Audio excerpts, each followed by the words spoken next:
Hello, everyone. Welcome. Welcome to this first talk in the afternoon on Hanoi Rethink. Hanoi Rethink is a joint project by UNIDO, UNESCO, and UN Habitat, with activities coordinated by the Fab City Foundation. The aim of Hanoi Rethink is to foster the creative industry and encourage digital fabrication in Hanoi and Vietnam. I would now like to welcome Mr. Shel Sunding from UNIDO in Vienna to introduce the project, and Ms. Mai Nguyen from Fab Lab Saigon to present the winning projects of the Circular Living Design Challenge for creatives in Hanoi. Thank you.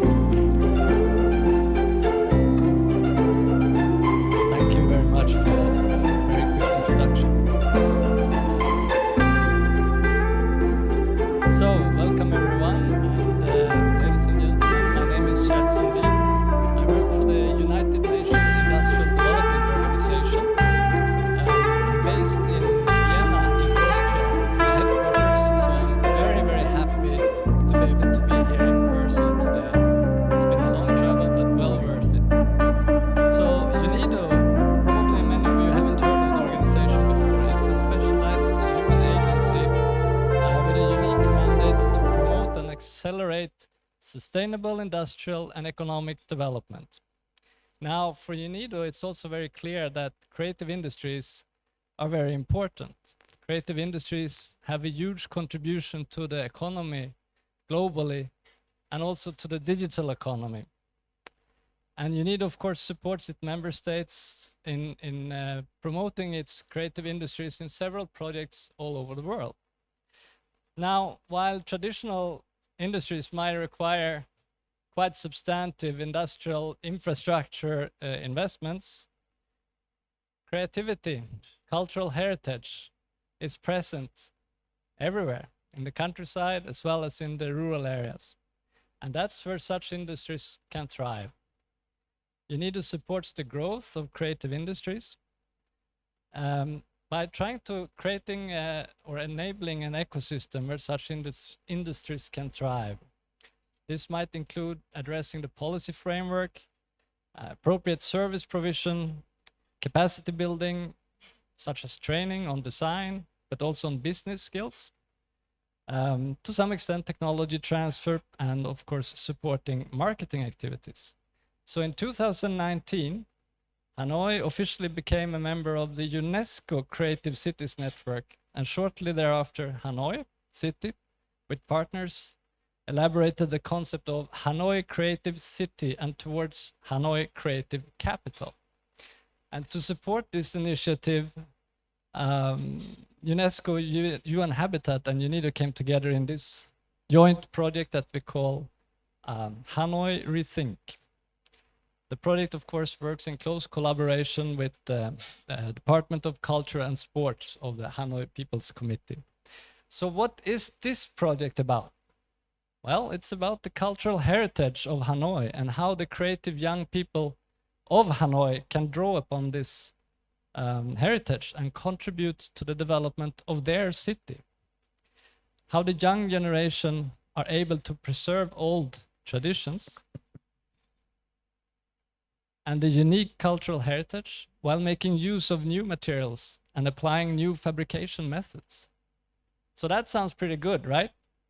How do we do that? Well, by empowering the young generation in various ways so that they may make their contributions visible and their voice heard.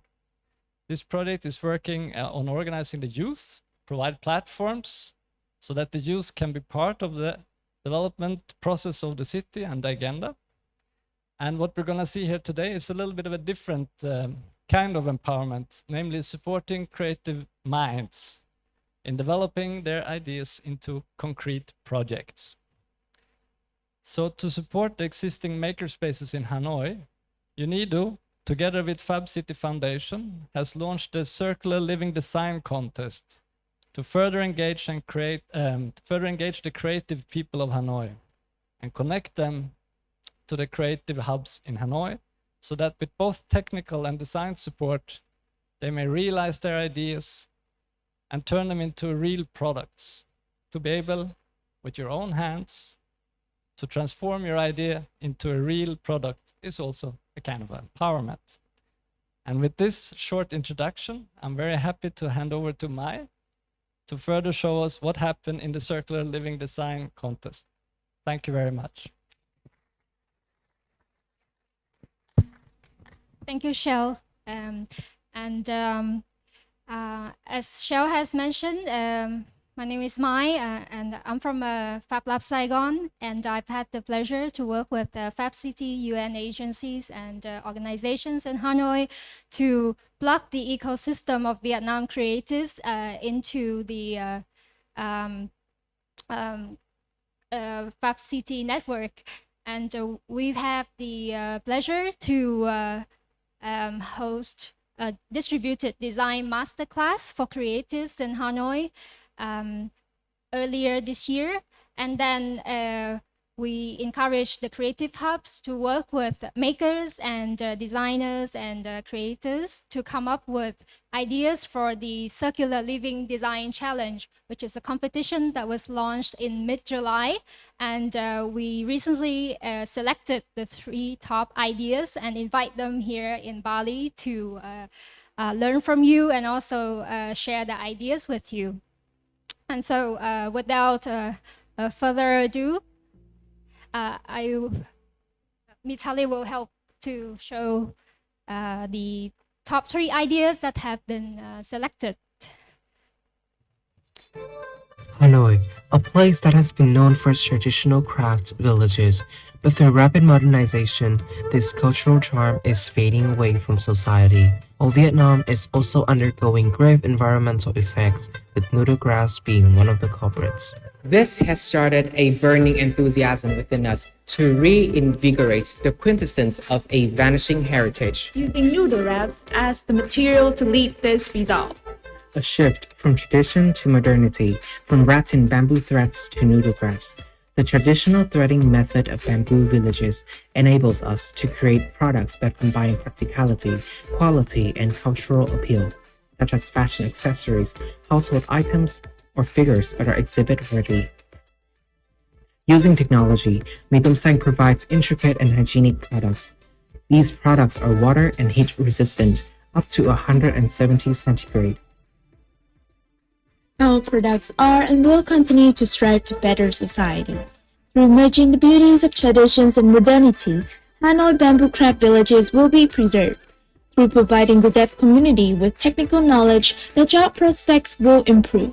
Through teaching the Hanoi youth how to transform old noodle wraps into useful products, the environmental awareness will rise. Through donating our profits to charity, the fates of unfortunate lives will change. With our steady progress, we aim to become a social impact business within the next 5 years. We aspire to represent the voice of the young, ambitious, and visionary Hanoians. To our international friends, we want Hanoi to be known not just as a city of peace, but a hub of innovation and a breeding ground of creativity. We are the combination of the past And the future, the old, and the new, the tangible. and the intangible. My Tông Xanh strive to a circular life because circular living is timely living. Could we have a round of applause for My Tông Xanh? And would you stand up and yeah.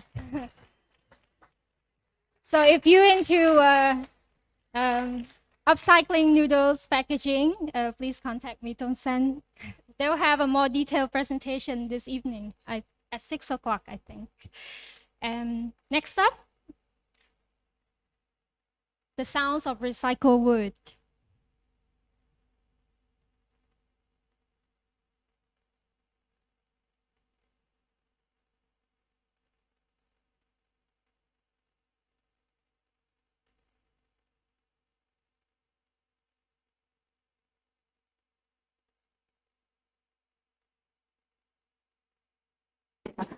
Đó là một mảnh bông palette và rất là nhiều bộ phận đi kèm, các bạn hãy thử làm thành một chiếc thuyền để trao cho tổ hợp người mới nhá.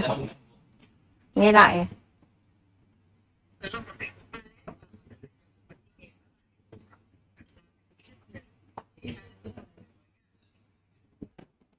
Tôi đã dành rất nhiều tâm huyết vào sản phẩm này, hy vọng sẽ làm một vài ý nghĩa cho bạn. Tôi đã dành rất nhiều tâm huyết vào sản phẩm này, hy vọng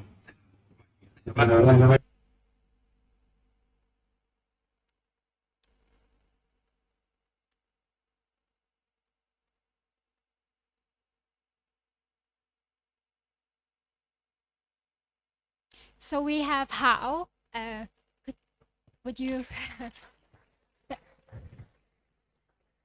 So growing up in the countryside, she's very actively trying to see how to recycle the waste, agricultural waste in the countryside. Her parent has a big garden, and they grow a lot of longans. And after the harvest season, they trim a lot of branches. So she's inspired to make use of the longan wood waste to make toys and other decorative items. And for this project, she would like to incorporate the sounds into recycled wood so that every piece of wood tells a story. Yeah, that's the project. And lastly, we have coloring air quality.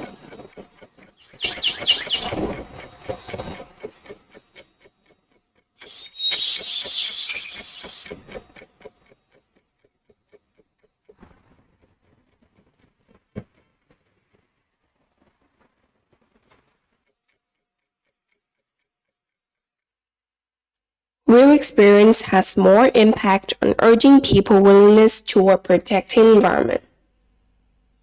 The polluted air is invisible, and we're here to stop that.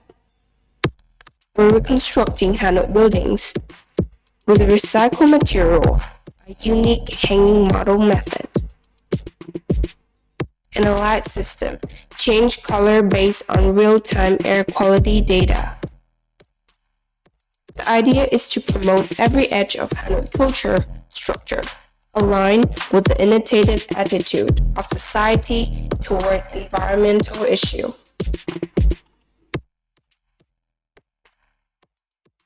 Let's dig deeper on how this idea works. The first component is hanging up model system. The model is made up of cubes which are made from recycled plastic. Imagine cutting the tableau into small plastic cubes and assembling them in model. We will have 3D model made. The cube will be connected vertically with a string, and those strings are connected with a fake ceiling. In general, the finished model can demonstrate detailed parts of the building in a hung-up state because cubes are hung up with a limpid string. This gives the structure half the float-like characteristic.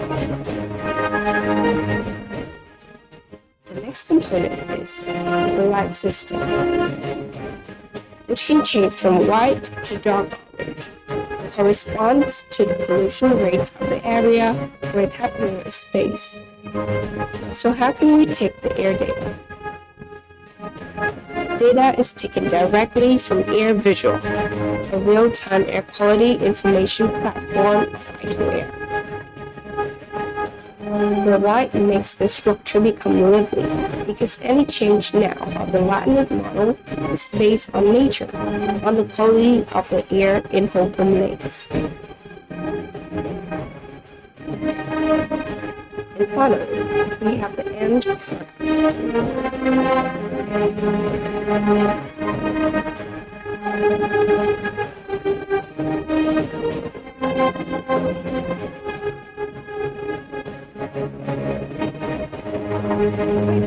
Applause together for Phương. She's a grade 11 student who is here for the first time, joining the Fab community.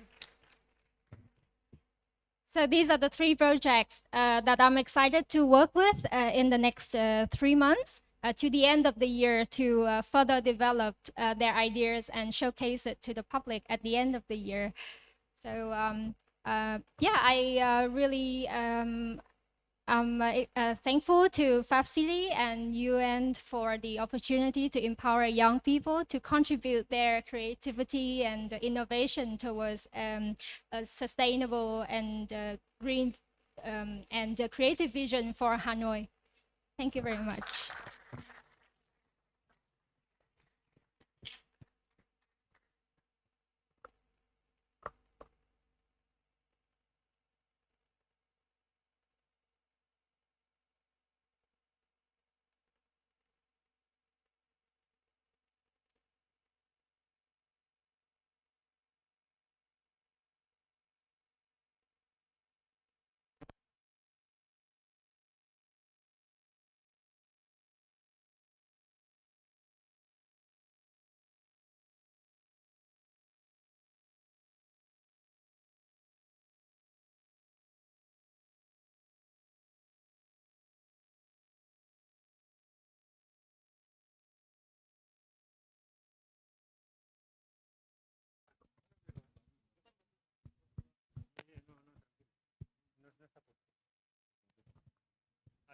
It's okay.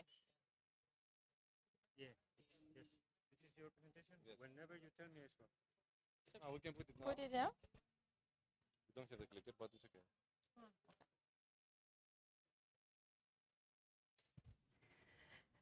Wonderful. It was so inspiring to learn from the experience in Hanoi. Thanks for sharing so much. We will continue now with the panel for the food stack. And the food stack is a framework to help cities to interpret and also to unpack some of the layers to make the challenge of a Fab City a real thing. And we will start with a warm introduction from Tomás Diaz. Yeah? A round of applause, please. Thank you. Good afternoon, everyone. Thank you for being here. As I said many times, it's really special to see you here in Bali. So there is something about the full stack that I'm going to say very briefly, and you know, after that, my colleagues are going to go in depth into what it is exactly. But for those that you know the Fab City Global Initiative and the whole Fab City vision, you might remember that we started this challenge on saying we want to transform the model of cities that import products and produce trash to a model in which the production happens inside the city, and whatever comes in and out from it is data, right? So we say, and then we're gonna transform this in 40 years. Many years passed since we announced this in 2014, and there was not really like a specific plan on how to make this operational, right? So we say we're going to transform how cities produce and consume in 40 years. We were adding cities to join this challenge, but we never really specify how we're going to do this. So the full stack comes from an exercise, a very in-depth exercise on trying to understand the implications on building this vision, right? Which are the different layers that we need them to operate in a complementary way in order to make operational and to make actionable the Fab Cities challenge, no? So, and the base of a stack is very, very simple, very easy to recognize, no? So Fab City emerges from, you know, the research roadmap from Professor Neil, but also from all the work in the Fab Lab network and how that research becomes in something that can be impactful for many people across the planet, right? And opens up all the many possibilities, no? So by recognizing that, we Fab City is trying to complement the mission, you know, of that the technology roadmap of digital fabrication has, and bring it to as many people as possible and connect it with the real challenges that we have in our times, right? So you're gonna see when Vasilis and the team explain about the full stack, how these layers are complementary between each other. They go from the, you know, local situated technologies for production to digital infrastructure to share knowledge globally. And in between, a series of layers that actually bring all this approach at different scales, from working with communities, neighborhoods, territories, also to the whole entire bioregional development. Yeah. So also there are some booklets somewhere, you can hunt them. You might see in some tables of a full stack that actually there's a curated program as well. Please welcome Vasilis, and if you want to know more, you just come to us after the session. Thank you. So, hello everyone, welcome, thank you for being here. I think Tomás made my job much more easier now with this good introduction. But just for you to know what is coming up next. So I will go through the introduction in detail of the layers of the full stack. Then my colleague Carolina Ferro will speak about the implementation guide, which is a work in progress, and it is actually a guide on how, in practice, use the full stack, how cities can use it. And then we are lucky to have with us Thais, who will bring the experience from some pilots in the context of a European project and how they have tried to use the full stack in order to implement their activities locally. So I think this was pretty much covered by Tomás, but because we all realized that the full stack is not so easy to comprehend. I think it's worth going through it once again. So we can say that the full stack is a framework that actually helps cities and regions to interpret the Fab City challenge, which is how we can have cities producing almost everything they consume locally, while at the same time they share knowledge globally. And this, like the full stack, tries to somehow make this challenge more operational. At the same time, the full stack can act as a guide for cities to develop their own strategic action plan, because the idea is not to develop a universal city where all cities will follow the same steps and will end up being the same thing, but the full stack provides this, let's say, flexibility for cities to choose which are their priorities, their local needs, and what they can use from the experience that we have seen in other cities. And actually, this is the third thing that full stack is coming to fulfill, which is to systematize all the information that we can collect from different initiatives from the Fab City Global Initiative. We know that there are so many things happening. You also see it these days around here. But the truth is that it's quite scattered. So we are trying through 7 layers to systematize this information so it is easier for you, on the one hand, to get access to it, but also to somehow identify what the actions that you are having locally, where they are positioned in the whole full stack framework. So these are the 7 layers. As Thomas said earlier, they are not linear or hierarchical, and this means that you don't need to start from layer 1. You can start from whichever layer we want, but at the same time, they are highly interconnected and interdependent. For instance, if we don't have the infrastructure and the technologies on layer 1, then maybe it's not so easy to go to layer 3, where we are incubating some value-generating projects. But I will go through the details here, starting with the first layer, which is based on the work of MIT's Center for Bits and Atoms. And this is about the innovation spaces like Fab Labs, maker spaces, and hacker spaces, but also the technologies and the materials that we can find in such places. It needs to be highlighted that although digital fabrication technologies are almost everywhere, like CNC and laser cutters, still we are trying to incorporate here information from the local technologies that are produced based on the traditional techniques that we can find in each area, like the building we were in the morning, like the turtle building. And the main stakeholders for this layer are mostly makers and people from the creative communities, but also local social entrepreneurs. Before I move to the second layer, I need to highlight that we also try to include information about the shared values that we can find in these places, like the Fab Labs, which include, for instance, openness, inclusivity, and sharing.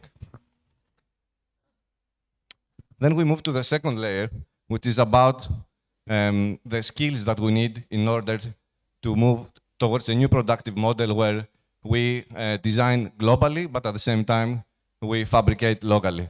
So there are programs already there, like the Fab Academy and others, and we try to somehow bring all this information in one layer because we consider it very important to focus on those skills that enable citizens and hobbyists and everyone to participate in this transition of this productive model. So once we have the innovation spaces, and then we have the skills, and then we can start making stuff. So this is what layer 3 is about.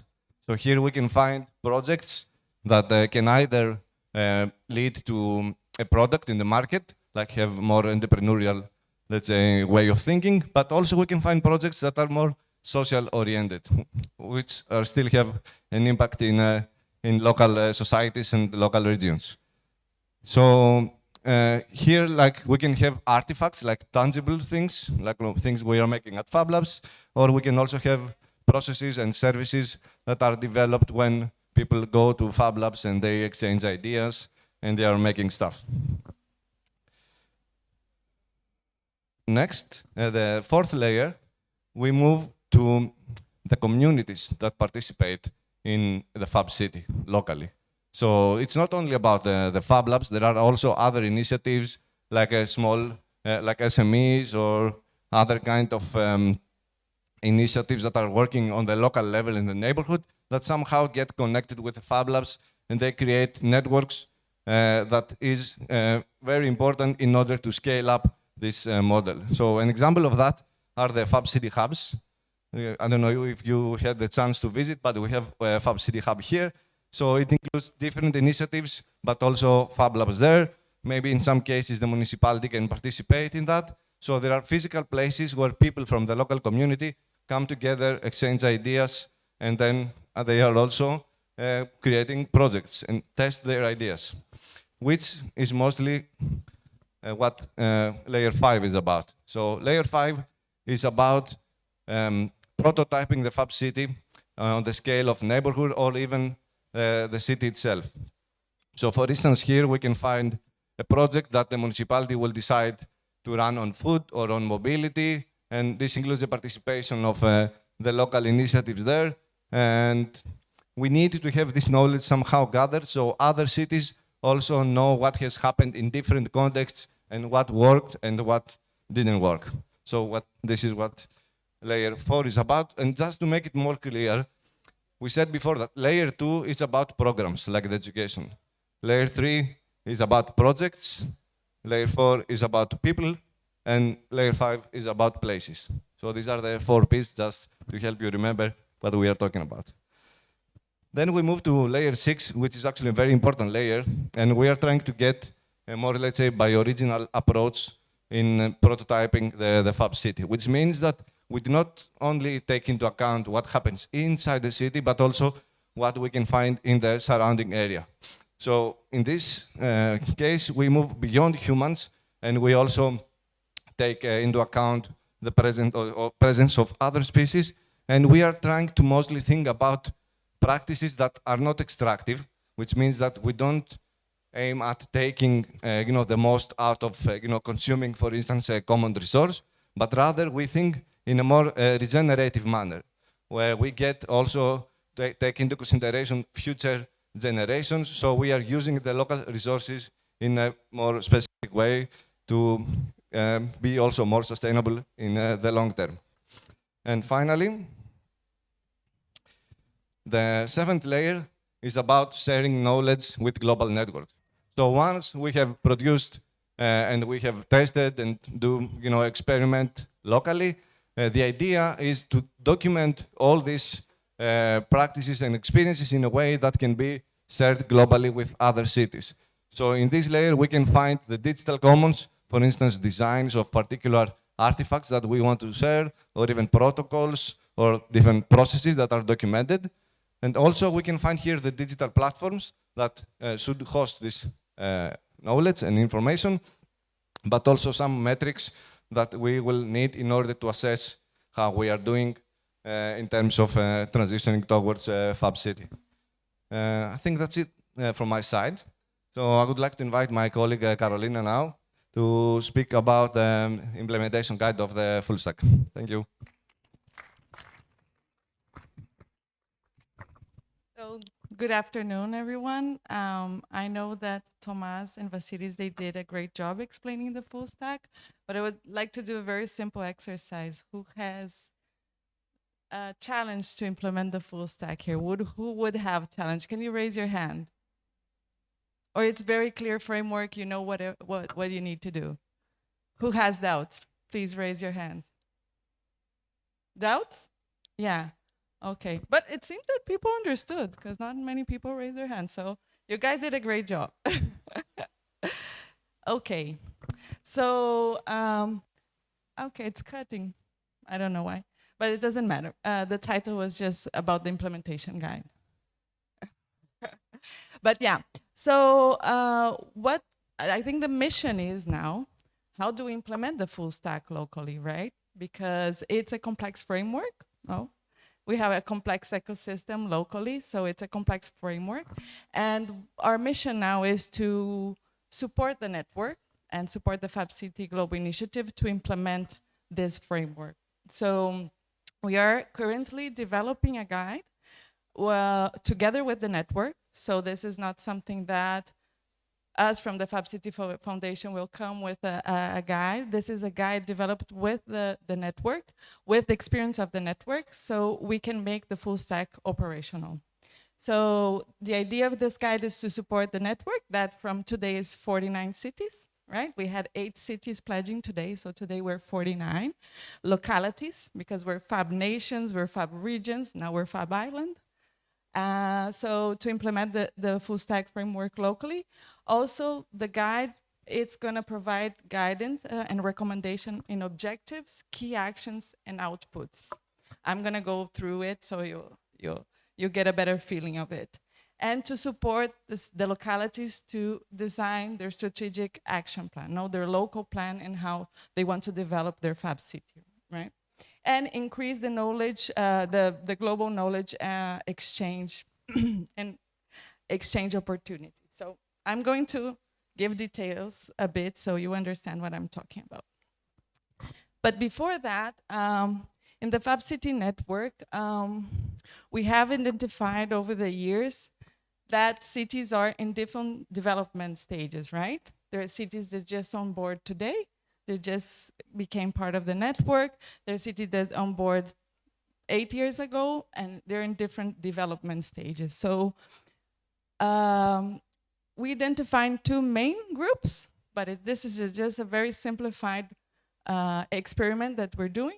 But we call the first group, the first development stage, let's say the piloting group, where cities are creating an active community participation. They're sensing, they're inquiring, they're mapping, they're envisioning. They are developing, the first stage of developing the local ecosystem, you know? And we have the second group that we call the prototyping group that are already hands-on, right? They're already implementing a lot of good projects around the Fab City vision. So they have already a thriving and sustainable organized community. They're prototyping, evaluating, and they're putting into practice the Fab City agenda and the Fab City vision. So why am I explaining this? Is because we're gonna do a guide, the implementation guide for the different stages, right? Because when the actions you need to do locally, they change. If you're just starting, if you're a bit more, with a bit more experience. So, before I go into this, just letting you know that we're gonna have a workshop on Thursday afternoon from 2 to 5:30. If you are interested, and the network people, please attend, because we're gonna discuss the implementation guide. So this is just a sneak peek, let's say, so you know what's going on. But please, everyone that's from the Fab City network, attend so we can discuss this and co-create this. More than discuss, we can co-create this. So the idea of the guide is gonna look like this. For each full stack layer, for each one, so let's say layer 1, you're a piloting Fab City, you're starting, or you have already 2 years maybe, but you're still activating your local ecosystem. So we're gonna have, for layer 1, let's say, the infrastructure and technology layer, we're gonna have an objective. With this objective, it's recommendations. Why are we doing this? Because, well, I'll get there. So we're gonna have key actions. The key actions, mostly we follow this logic. You first map your ecosystem, then you experiment some activities, some projects, some initiatives, and then you reflect. You get the insights, your lessons learned, and then you start mapping again, and it's a cycle. So you're gonna have key actions, outputs from each key actions, and examples and tools. And this examples and tools for us is the most important part, let's say, because this is where the network will exchange. So we're gonna have example what's going on here with Annie in Montreal. So she's gonna give examples, how she developed it, if she developed a new tool for this activity or anything, and she's gonna share with the network.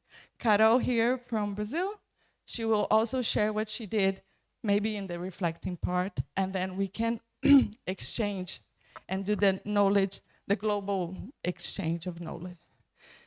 So this is a very silly example, okay?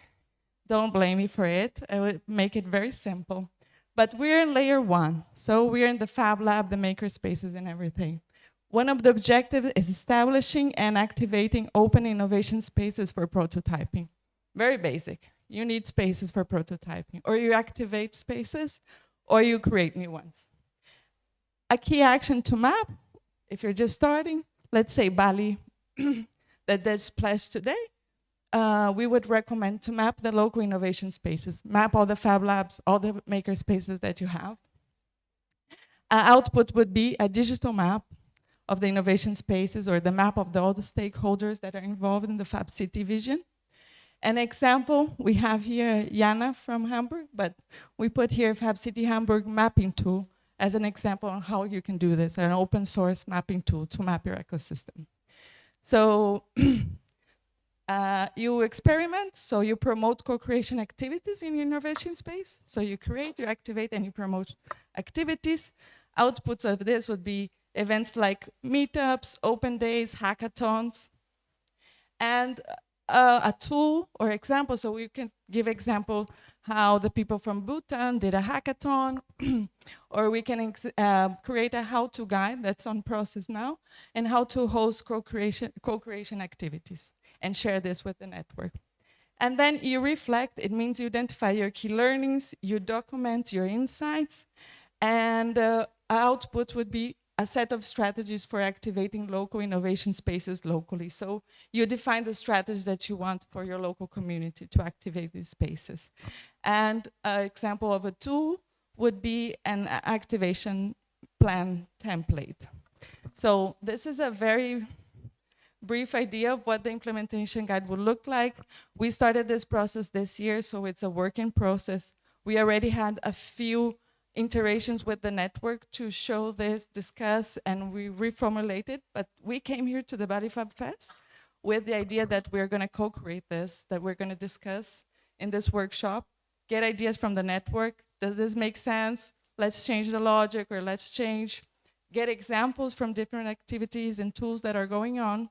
So I please ask you, everyone that's from the Fab City network, to join us on Thursday afternoon, so we can continue this co-creation process. And the main output we want after the Bali Fab Fest is to have this done, and we can start iterating it. Okay, so thank you so much. Now we're gonna see the full stack in practice in the Centrino project with Thais.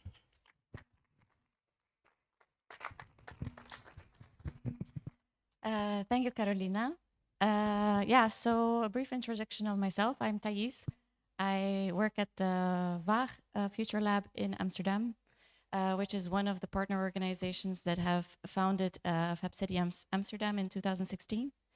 And I'm also the pilot coordinator of the Centrino project, which basically, if you can move the slide, next slide. Oh, sorry, yeah, sorry, that's shy. Oh yeah, of course. Sorry, I forgot. I'm the one to do this. Sorry. So the Centrino project is a European funded project by the European Union. We've been already running for 2 years now. We're about halfway through the project, and we will be running until mid-2024. And basically what Centrino is doing is experimenting with the Fab City concept on how we can experiment with Fab City hubs in 9 different European cities. And what is also unique about Centrino is that we are looking at these cities in a specific area of the city, so specific neighborhoods that carry a industrial, they are post-industrial sites, so they also carry a lot of cultural and historical value.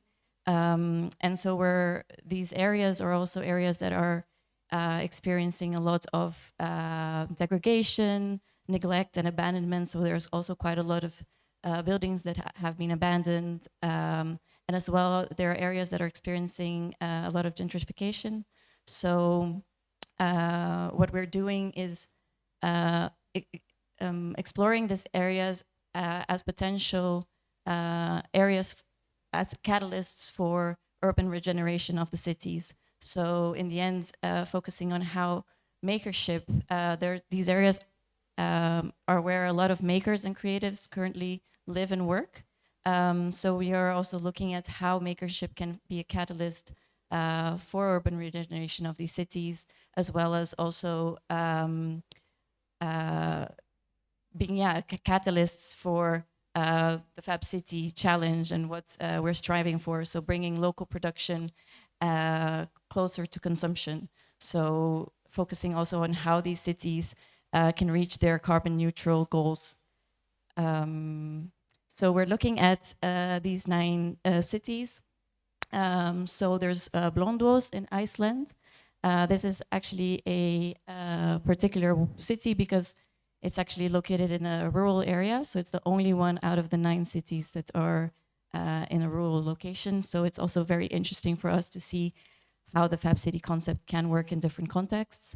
We also have Tallinn in Estonia, Copenhagen in Denmark, Amsterdam in the Netherlands, Paris in France, Geneva in Switzerland. It's also a collaboration with the Swiss government. Milan in Italy, Zagreb in Croatia, and Barcelona in Spain. And also, I think Roberto is not here, but I can introduce you later. One of the representatives from the Zagreb pilot is actually here in the Bali Fest and can tell you a little bit more about what's been going on in Zagreb.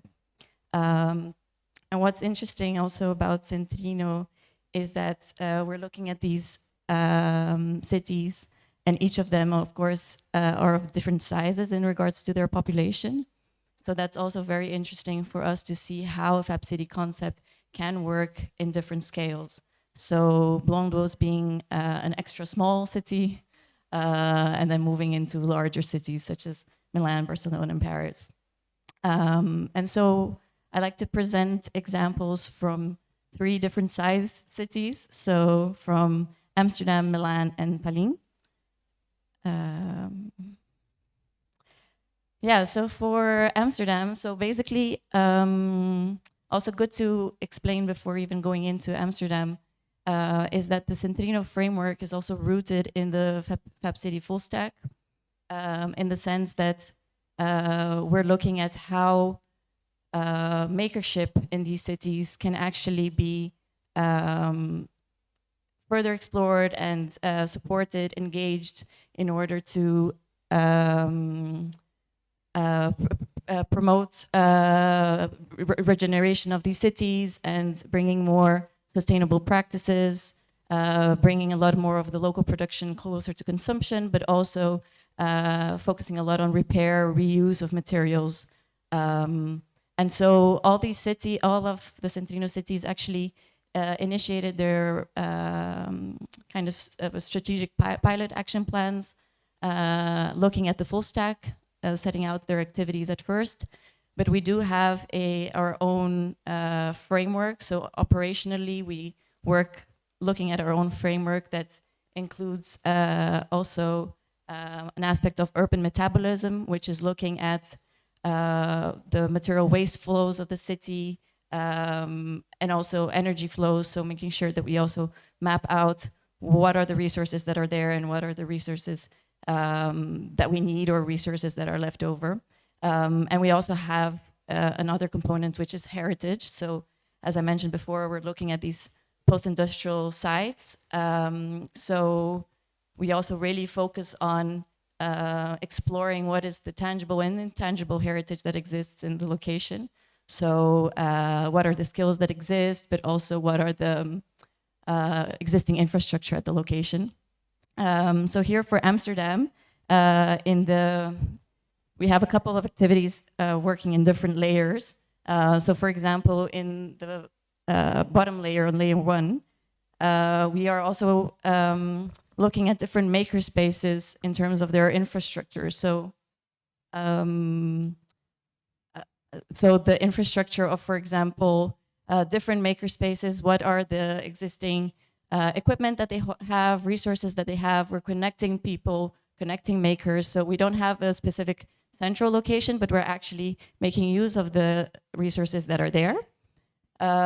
We also together with the vocational training school in Amsterdam, where they actually are working with carpentry and woodwork. So we're actually connecting with them. They're opening their labs. They're actually creating a couple of workshops and opening up their lab once a month so that people can actually use the equipment. So in the end, instead of also creating our own equipment, and so the idea of Fab City of setting up that infrastructure, but we're also looking at the infrastructure that's already there and how can we tap into that. In the fourth layer of orchestrating efforts between local communities and initiatives, we're also looking at how we have an activity called Open Workspace. So we're connecting a lot of different makers. They're sharing skills, sharing resources, and we've also set up an exhibition of all the makers of the area. I wanted to show some pictures, but maybe I skip that for now. For Tallinn, it's very interesting how Tallinn, they are based in an area which is the Kopli Peninsula of the city, and they had a community center that has been a bit abandoned. So they're really focusing on that community center. They've been together with the community around, set up a community garden and an apiary as well. And what they've been really good at is really like connecting with the community, working together. They set up quite a few working groups. Once a week they meet, and they actually constructed that all together. Like they actually created the garden together. They created a makerspace for themselves. And so the level of ownership is really high. It's really impressive, the work that they're doing there. And also they're handling a community that speaks different languages, but really focusing on making together. And by making together, they actually really connect on another level. And they're also looking at the skills from the past, like the grandma and the grandpa skills, and connecting people with their memory from their families, and bringing in a little bit about what are the old skills that were there that were more about local production, and tapping into that memory and applying it today. I'm using that just for myself, but to remind myself what I need to say. And for Milan, they're actually looking at quite a few new production models for new products based on circularity. So what they've done on layer 1 is actually to map out all the existing initiatives in the area that actually are working with circularity. They call it the circular path. So to understand who's there. So a lot of what Centrino is doing is not creating only the new, but actually looking at what's already there and how can we actually connect the initiatives that exist. And it's also really interesting how Milan is working with a new format of new forms of learning. So they have done 2 residencies, which is really looking at how can we make use of waste from the industry into creation of a new product. So for one example is that they worked with one of the main historical Milanese hotels. So old bed sheets that were not to be used, they actually took it over and created a tote bag that we used in our last consortium meeting. So they co-created that also with the 2 Fab Labs that are part of their network, and as well as another residency that is looking at the residues from 3D printers. So the plastics, they actually created in that residency objects of like lamps, making use of those plastics. And I just wanted to mention that in the top layer of the general networks, connecting to the global network, Centrino is also setting up a Fab City toolkit, similar to what Carolina said. Quite a few activities that we do, we're actually documenting that and sharing within our Centrino network, but it will also be shared with the Fab City Foundation. And by the end of the project, we will also have a Centrino handbook that shares a lot of the processes and the learnings that we've gathered throughout the project. So yeah, that's it, a little bit in a nutshell.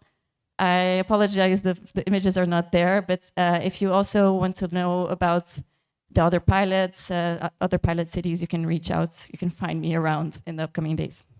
Thank you. Thank you, Thais. Sorry for the screen as well.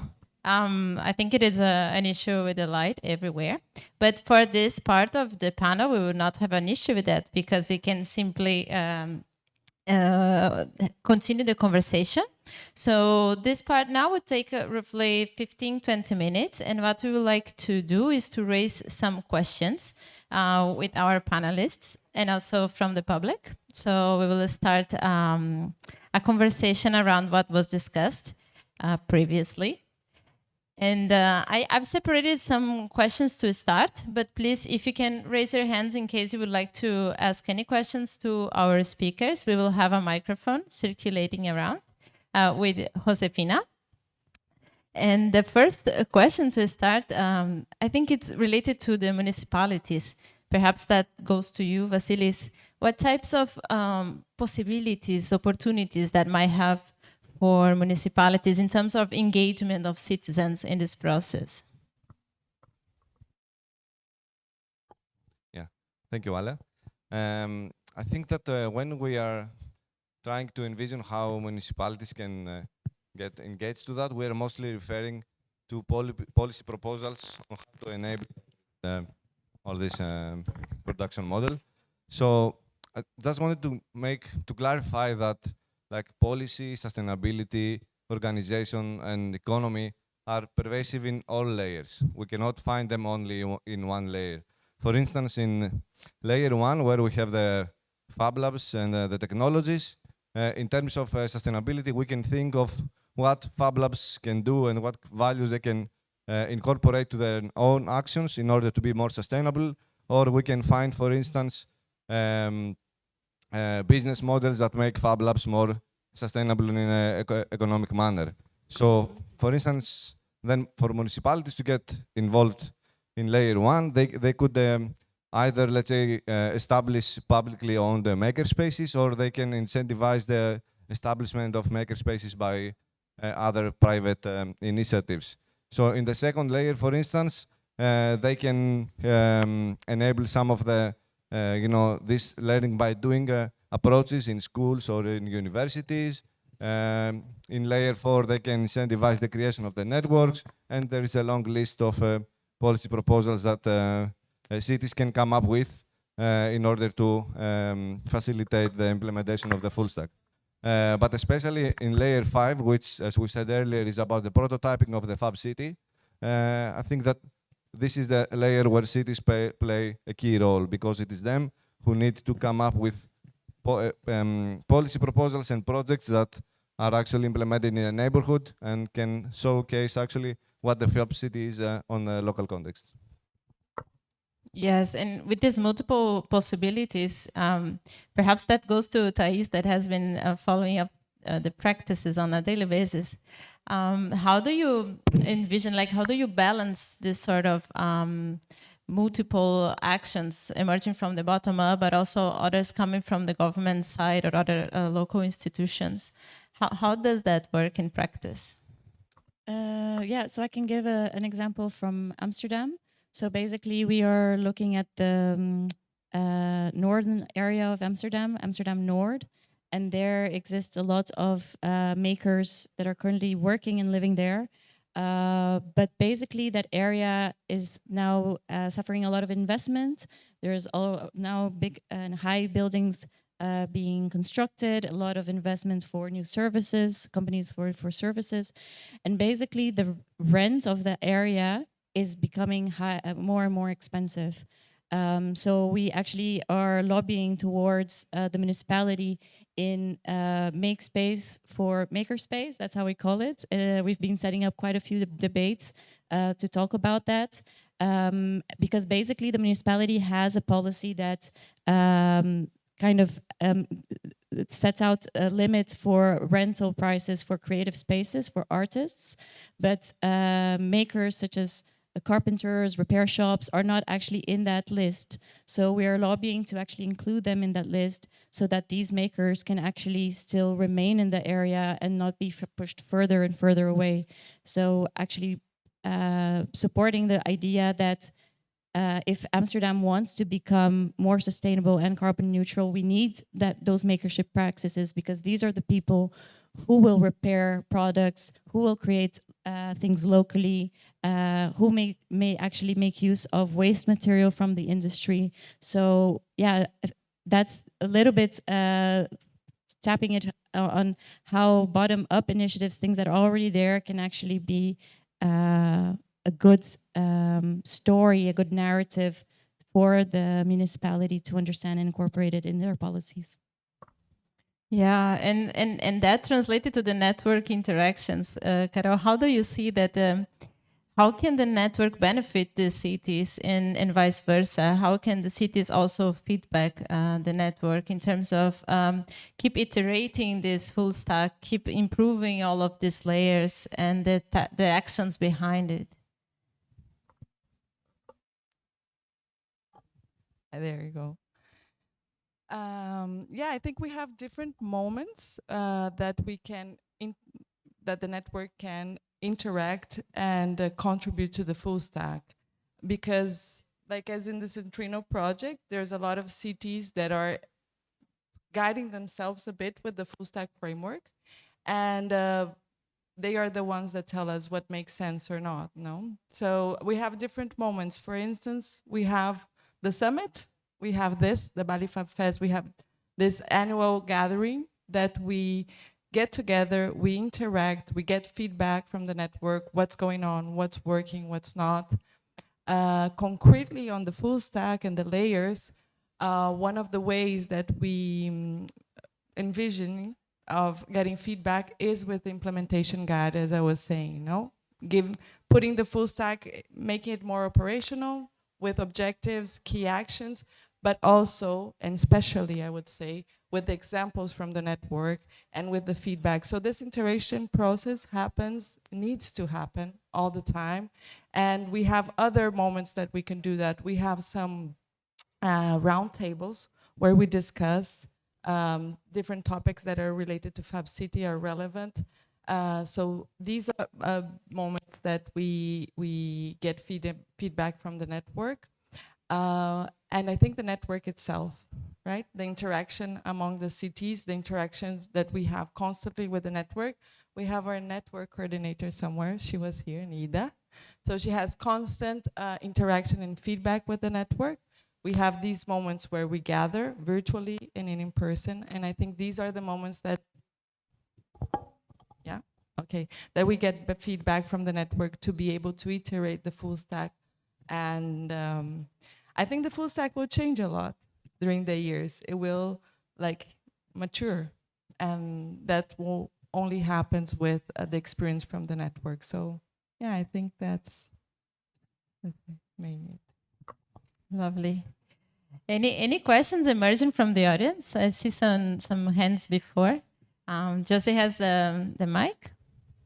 While we collect, in case anyone would like to participate in the discussion, I wonder about the new layers, the new separation that is being done. How do you envision this in terms of interactions between the layers? Is it supposed to be working out together in a holistic manner, or should the cities identify the layers that they would like to focus on? That's the question for the three of you.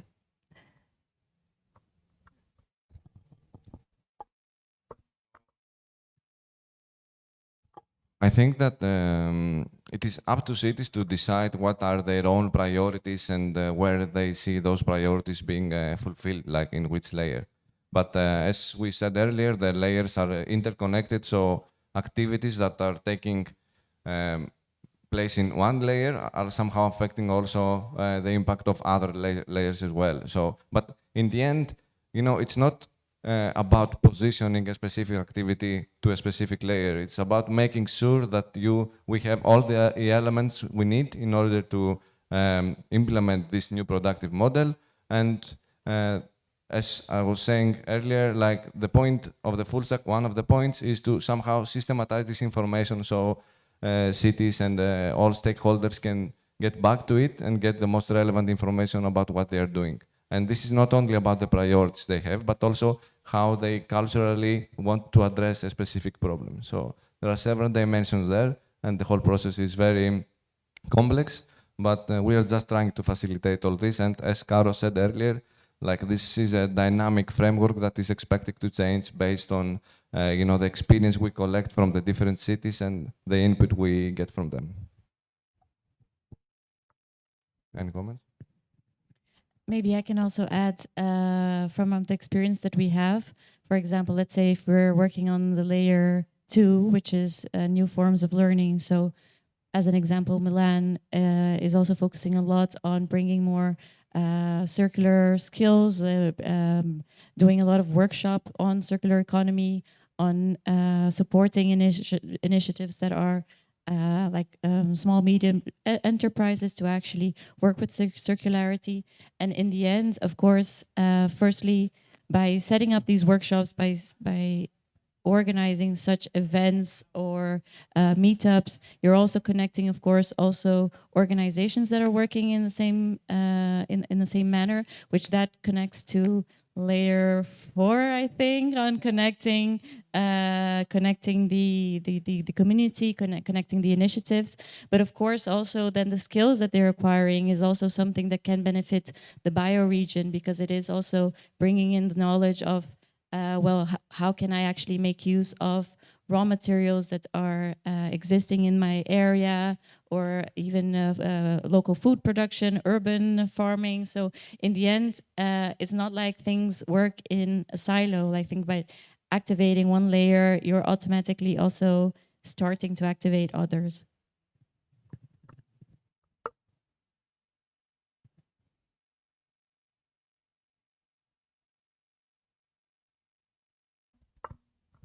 Apart from coming and joining the workshop for the full stack, which is going to be this Thursday from 4 to 5, and I think the conversation that we're starting here today is going to evolve 2 to 5, from 2 to 5 in the afternoon. How is the best way for the network to provide feedback or to engage in co-creating this implementation guide and the conversation that is evolving?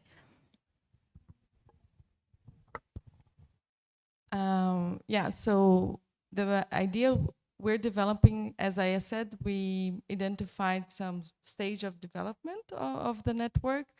We are currently developing the guide for the piloting, like the first stage, no? Understanding the format that's best, what is the most useful tool, right? Once we get that, we're gonna go to the prototyping stage.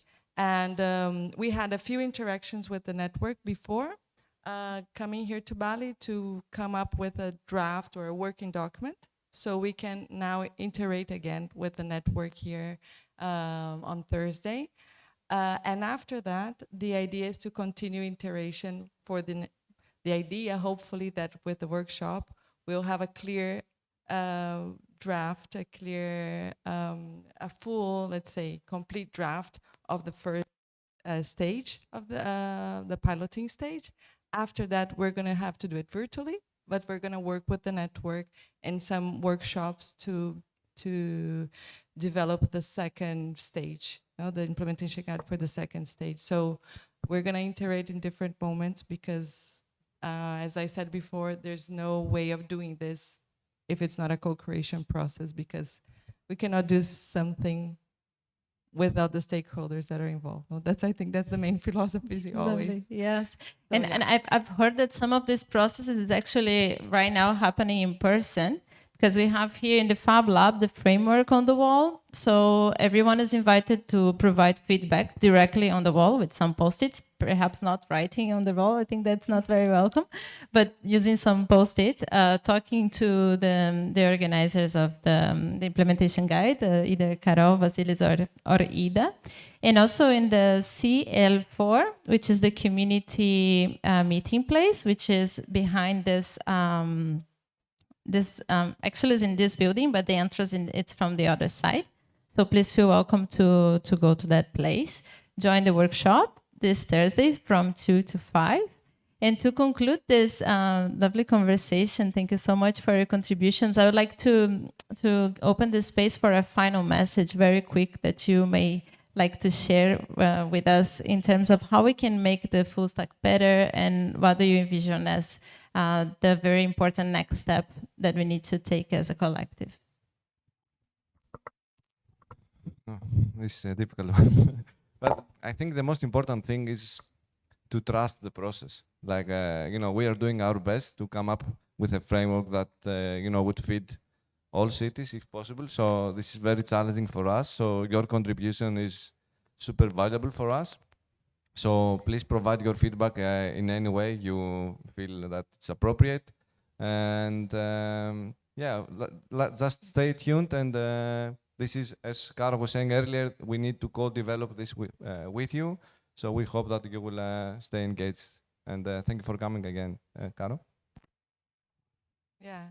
No, just to remember that the full stack is a framework that was not developed by anyone specifically. Well, Tomas was the main person behind it, but the full stack is actually trying to understand how Fab cities work and trying to put this in a way that can guide other cities that are starting. So this is not something that no one can create, like Fab City Foundation cannot create this. This is something that needs to be created with experiences. So yeah, we will promote from Fab City Foundation different moments to iterate and to co-create, but the network knows that, and please feel free to always reach out with your experience so we can enrich and iterate in different, I think, as I said, I think the full stack maybe in few years will look a lot different because, yeah, we're gonna be maturing it with the process. So thank you so much, and looking forward to see you all on Thursday. I think I got my message clear. Yeah, and maybe what I could add is the way I see the full stack is a guiding document, like a shining star to look back, guide yourselves into setting up your own Fab City hubs. But at the same time, it's really important to also make sure to value your cultural background, the values that exist in your location, and actually co-create also activities with your communities. So in the end, I think it's also something together with the tools and what Caro has mentioned before, is to adapt and to share it with the network, and to in that way also enrich the full stack as we go, and highlighting and also celebrating the diversity that exists in all these different cities and this whole world that we live in. So yeah, that's it. Thank you. So with this, we conclude with the expectation of having a very much diverse input for our full stack that will keep iterative, that will keep representing the diversity that we would like to showcase, and being as inclusive as we can each time more, and sharing this knowledge and learning how we do this together. So I hope you have enjoyed this conversation, and we keep the conversation open and ongoing. Let's go for the next session then. Thank you.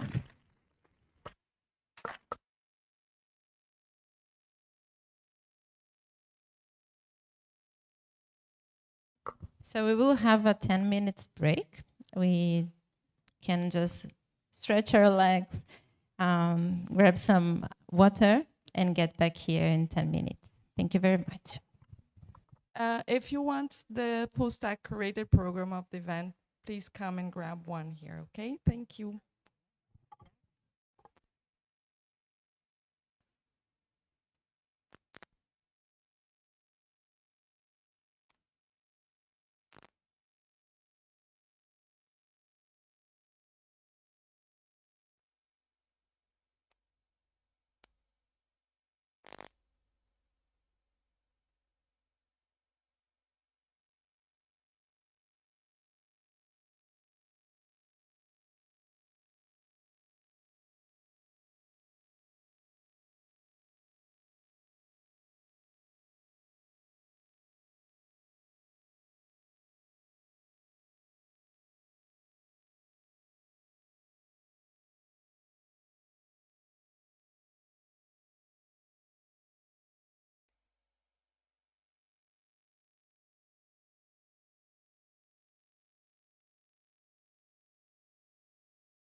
Sí, now.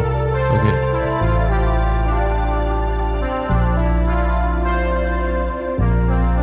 This one, go.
Okay, so good afternoon, everyone. Welcome to the policy panel of the Fab City Lab. Yes. This is part of a series of events that we're concentrating especially on Fab City during the Fab Fest today, especially because as some of you saw, this was a special morning. We have our host joining to the Fab City network. So Bali is now the first Fab island in the Fab City network, as well as 4 new Indonesian cities covering 4,600 kilometers, no? Between Sumatra and Jayapura. So part of that work we have to thank to Kero. You will know about more about that in a bit. But yeah, it's a special day. We also welcome international cities. We are now 49 cities, regions, countries. This creates a variety of challenges, a variety of realities and contexts. I think that that's one of the key values of still defending the idea of gathering somewhere. It's not just to lock ourselves in a room, but actually to get connected to local ecosystems and to learn from them. And as you see, the Balinese and the Indonesian ecosystem is super rich. So all of this, I mean, is opening up a lot of challenges, no, at different levels. There are the technical challenges, as you know, we have been covering a lot of that through the work of Neil and most of the people more dedicated to work inside Fab Labs, right? But as long as we go to the full stack, right, and all the complementary layers that we believe are needed to accomplish, or at least to build the Fab City vision and to create real tangible outcomes, there is a lot of things to be done, no? Related to funding, probably, with education, with many things that can be considered almost as transversal to all the layers of the stack. So one of those is policies, right? Like, and now we land into policies. So this panel, this very diverse panel also, and from different contexts, organizational speaking and also geographically speaking, we'll try to bring some of these questions about which are the policies that we need, which are the policies that we don't have, what happens when, one situation, I mean, when we have the right policy and when we don't have it.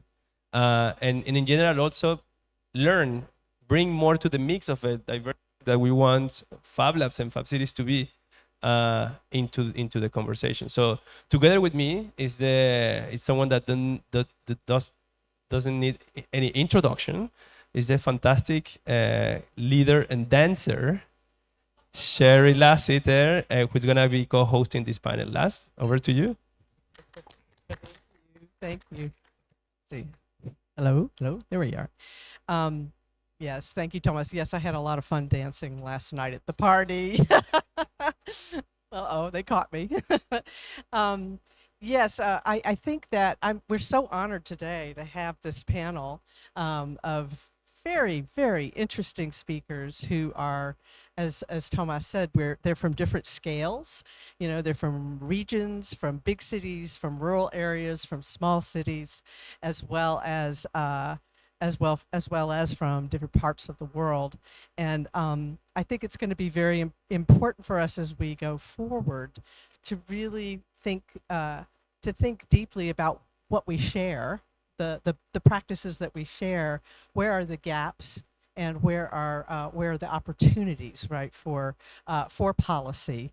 And with that in mind, I would like to start by introducing Dr. Jones. Dr. Paul Jones is from Fort Valley. He is the president of Fort Valley State University in Georgia.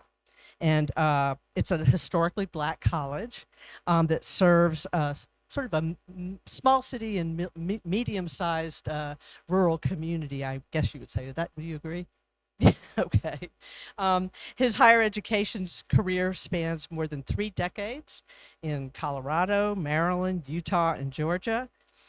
He serves on the boards of all these amazing organizations like the Navicent Health Board of Directors, the Medical Center of Peach County, Museum of Aviation, and more and more. His university is in the process of designing their first Fab Lab, which is funded by Chevron, and it will be operational in 2023. And the university is very deeply engaged, I would say, in workforce development and economic development. And so it's my great pleasure to introduce Paul. Paul, do you want to run?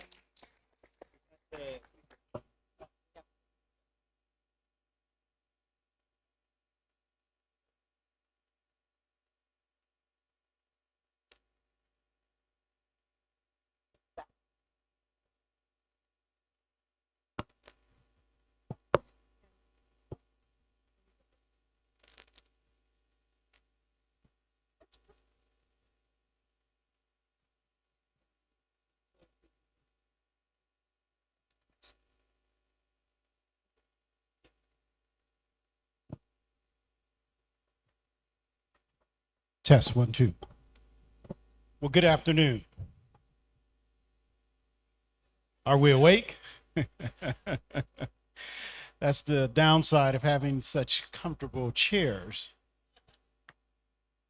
It really is a pleasure to be with you today and talk a little bit about Fort Valley State and our journey and sort of what we're doing or trying to do. As Sherry said, just a little bit about the university, not the best picture, but the university is located in Georgia, Fort Valley, Georgia, which for those of you who know about Atlanta, it's about an hour and a half, hour and 45 minutes south of Atlanta.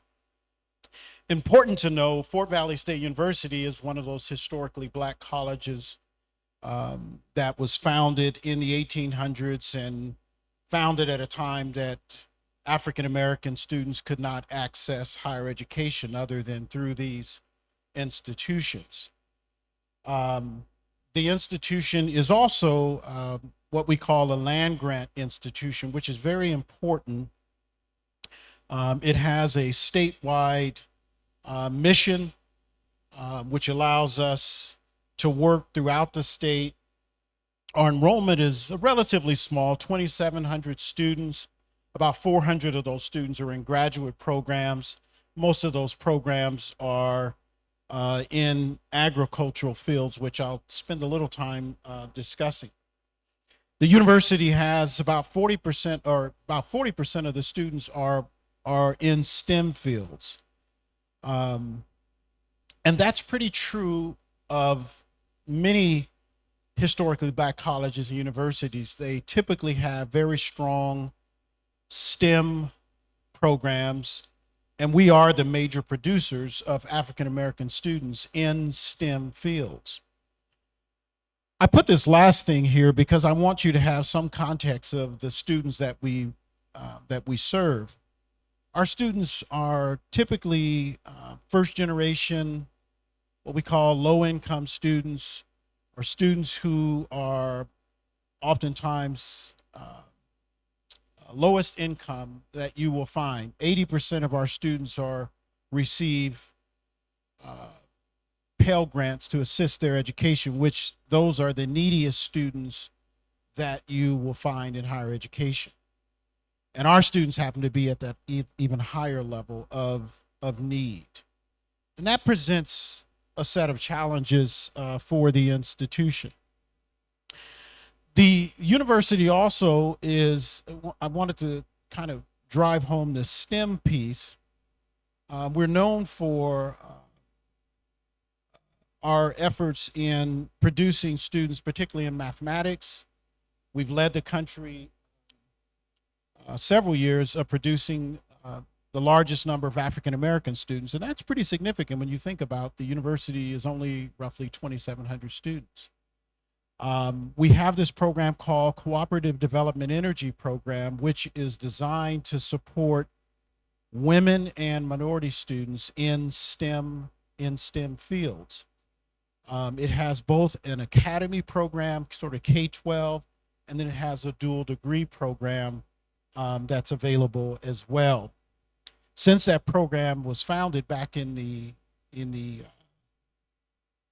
80s, we produced about 500 STEM majors. So it's a program that was started by one individual who's still at the university, who's 86 years old, and could probably outrun most of you in this room. Is one of the most amazing people who's received two medals from two different presidents. I can't remember the name of the Medal of Honor that he's received, but just an amazing person.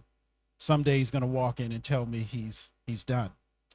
The university has a strong agricultural focus, and part of that is because the state's number one industry is agriculture.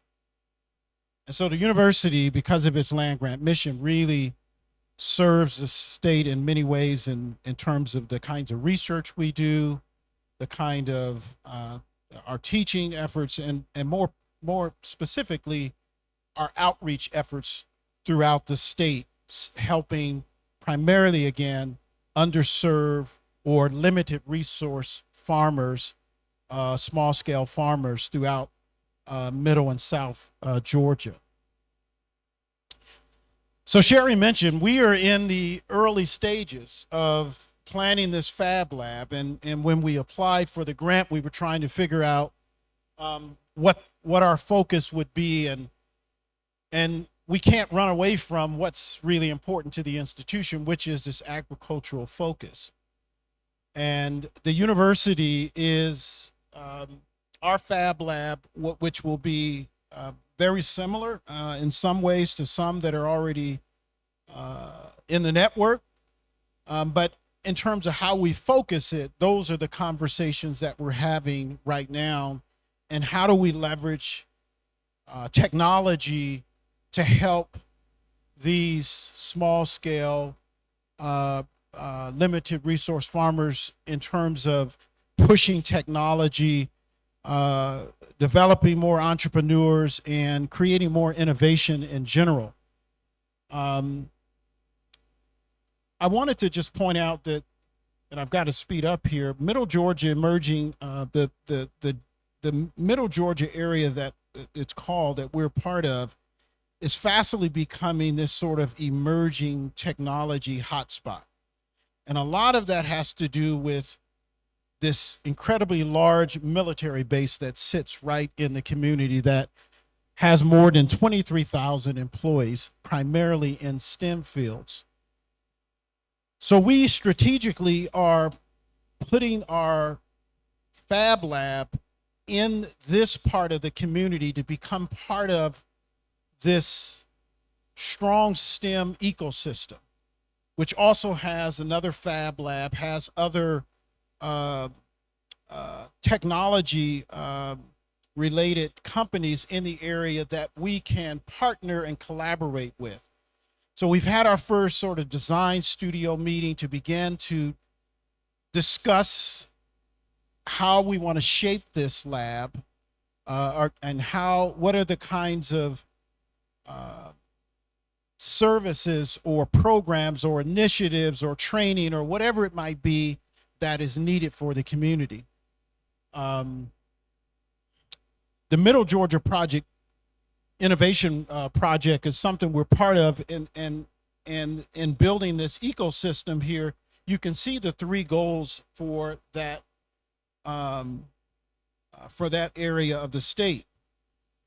They were just awarded $67 million for this innovation project, which the university also is being part of that new grant, which will bring about new technology for us as well, in a form of a mobile technology facility. So we will have both a standalone lab as well as a mobile unit as well to push innovation and technology throughout communities in Georgia.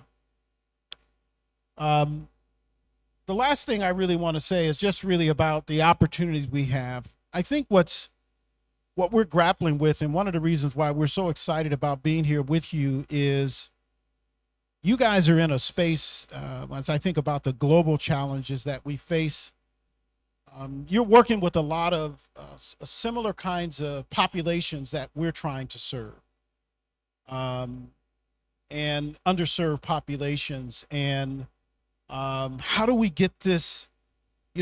African Americans have been entrepreneurial, have been innovating for years, but they've never gotten really credit for their technology, because years ago that technology in essence was taken from them, stolen, or they certainly just didn't get credit. And so what we're excited about is that we'll be able to create this, for the lack of a better term, playground, or an area where students are welcomed, communities are welcome to come into a space where they have the opportunity to learn, to thrive, to innovate, to become those entrepreneurs, become part of this global economy that they've not been able to access. But there's so much work that we need to do, and I think the biggest challenge I think we're going to have is, how do we begin to ensure that our students are at the center of everything that we do? That to me is really important. I don't think we can just simply create it. I think they have to help us to create what it is that they are trying to drive at. So we have some amazing opportunities, but again, we won't get away from this last part here, which is, I think, really important to keep agriculture and the emerging technology that's taking place, and how do we get this new technology to small, limited scale farmers and others in the community. I'll pause there. Thank you. Thank you, Dr. Jones. Next, we have another very special person, Kuldeep. One of the things I love about this annual meeting is that I get to meet all sorts of new people that are doing such amazing things, and Kuldeep is one of them. So Kuldeep Bandhu Aryal, he's a force of nature, in my opinion. He's a social innovation fellow for BRAC, which is the Social Innovation Lab in Bangladesh. He's also the innovation lead still at Field Ready, which is an extraordinary and disruptive humanitarian aid organization that just does amazing work. He is a humanitarian, he's an entrepreneur, and he's a longtime activist in rural development, focusing on engineering, technology, and design. He's aiming to bridge the sort of isolated sectors with cross-cutting innovative projects. Kuldeep, would you like to? Thank you, Sherry. Again, Sherry is one of my heroes, and 2 weeks ago, I think 3 weeks ago, when we had this online call, I was just like blown away by seeing her for the first time in person, like online. And again, thank you, Fab Fest Bali, for giving me an opportunity to meet my hero. I'm trying to connect some from Georgia to 8,000 miles to Bangladesh. It's a very tough job. It takes 3 or 4 flights to come there, right? So, but I'll try to do something here. So I work with BRAC. I wear many hats. I'm the technology for development specialist at the BRAC Social Innovation Lab. BRAC is the largest NGO in the world by numbers. We're in 14 different countries, not globally, but in terms of our employees, we've got, I think, nearly 100,000 employees. I'm also the innovation lead for Field Ready International, and I'm also a fellow at the Ethereum Foundation. So I work in the cusp of software, hardware, electronics, and making.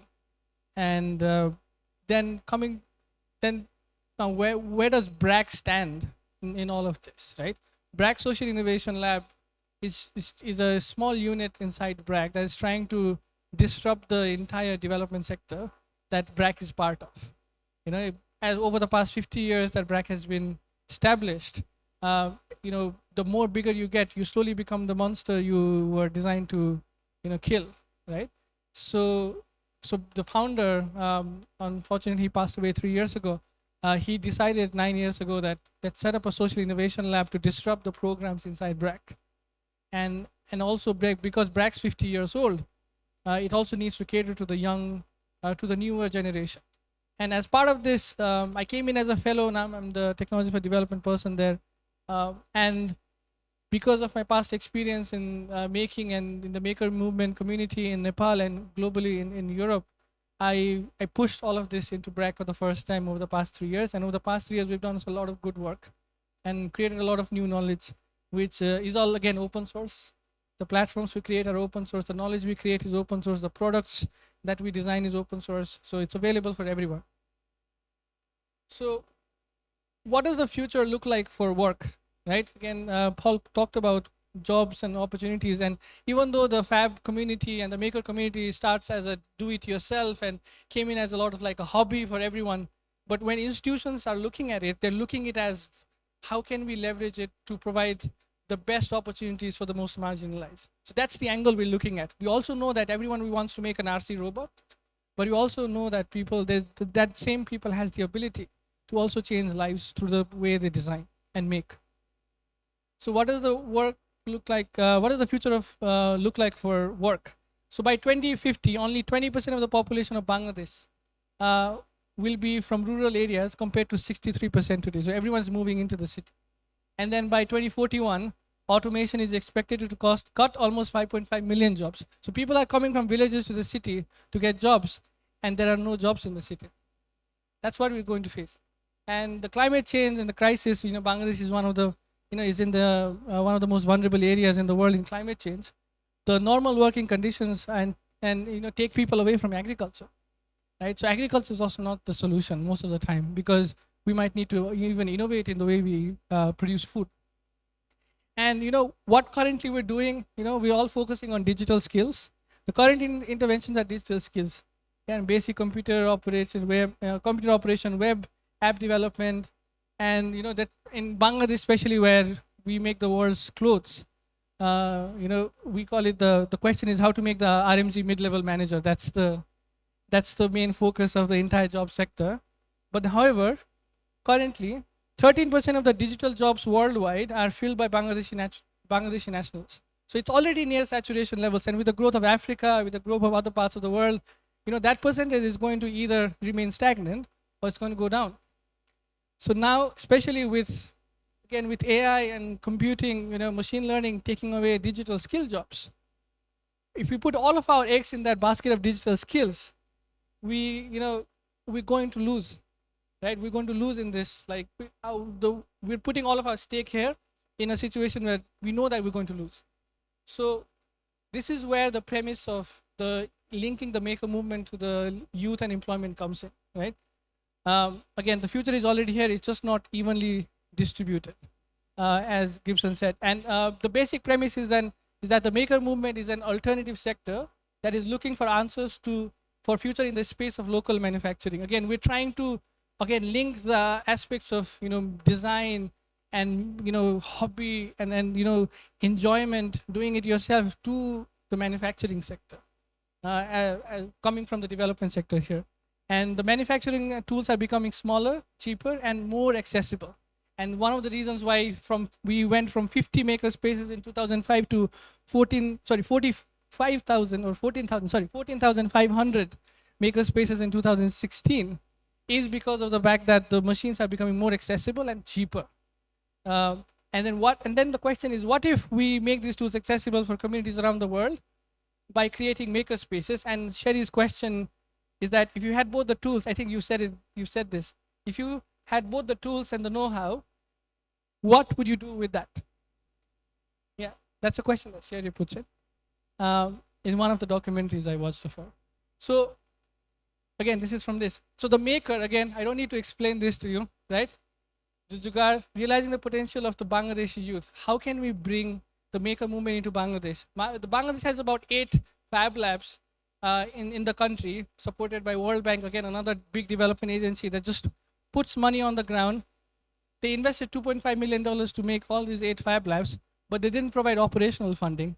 Now you got Fab Labs where 3D printers are not even taken out of the boxes, are gathering dust. Right? You got a $50,000 laser cutting machine and CNC machine. Yeah, okay. Yeah, they got a lot to say. So sorry for that.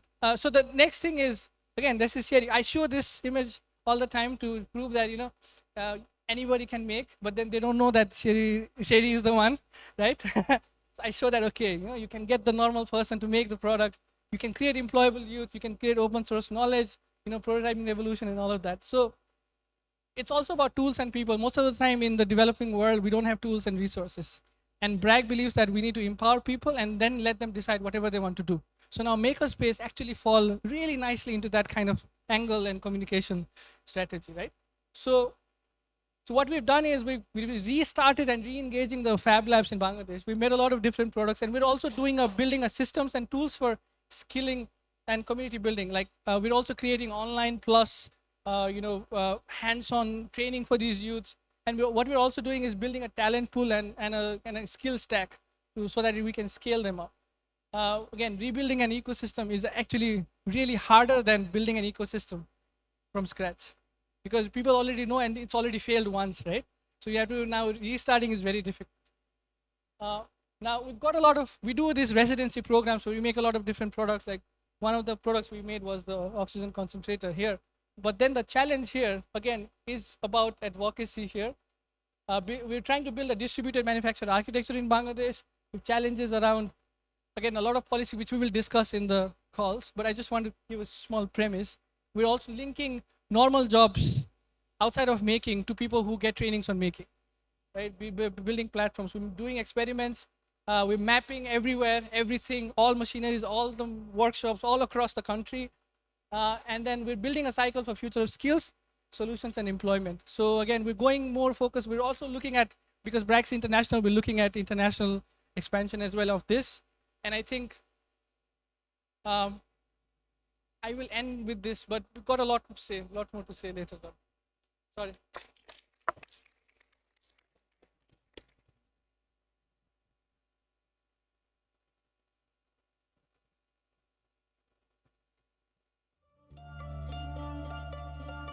So next we want to look at the islands, or the islands, Bali plus Indonesia, right? And we have, I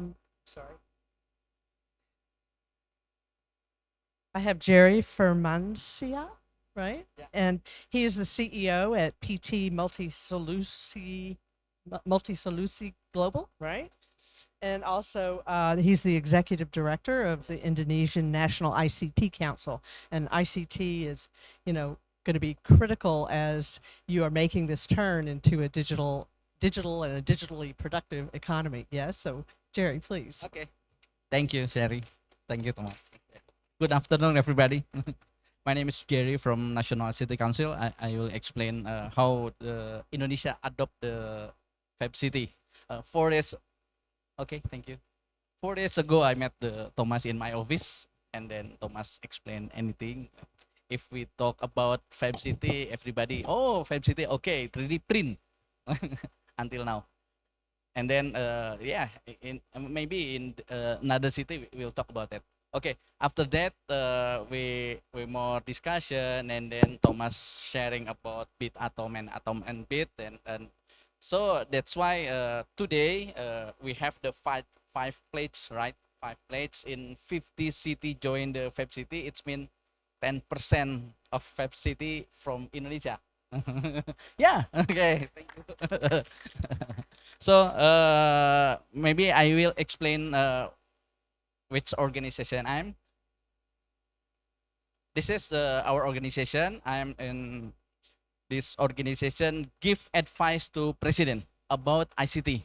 The organization, the steering committee's president, also the minister, also the executive team, the daily activity is in this organization. We have the multi-stakeholder institution. We have the academician, business, government, and community in there. The Ilham in here, and I will support to the executive team to create the report to president about ICT. That's why the Fab City, we create the pilot, and then we push to the steering committee to create to another city. Next, we have the four tasks, but the last is the how to develop a digital transformation.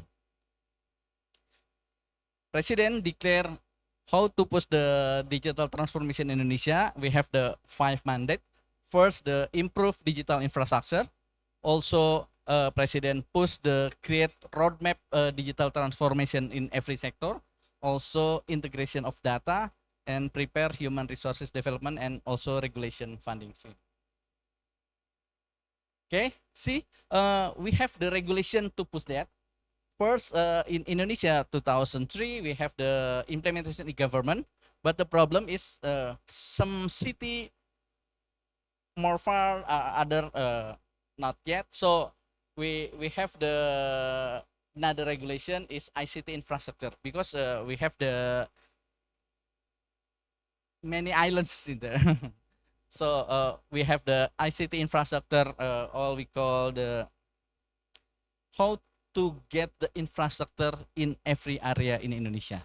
So the next is the integrated e-government, and then data-driven government.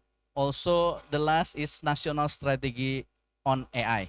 So the last one, I think, if we have the data, we push the every city, every region, get the data to create the system to give the advice for the major or leader. And then we learn about the ICT. We have the context is role of collaboration. The technology will not standing still.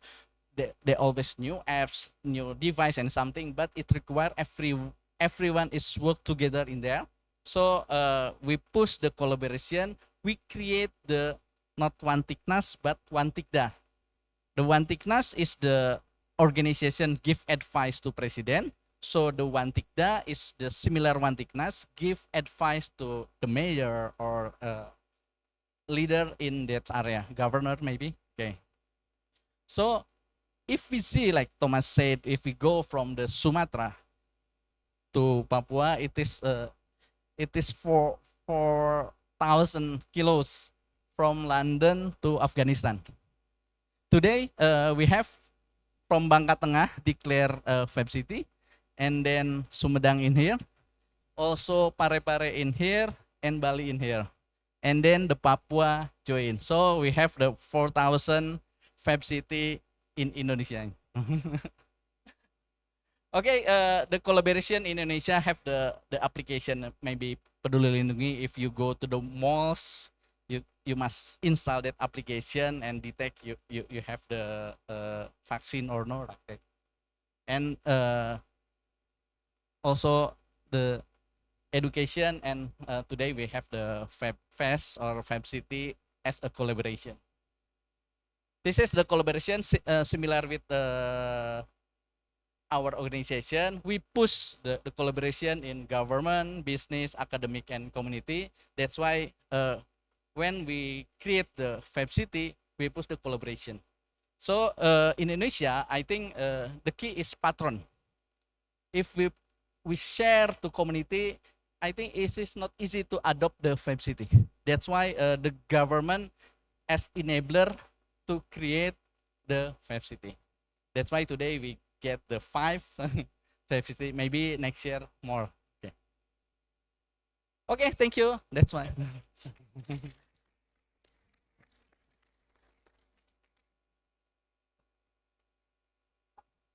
So next we have Shell.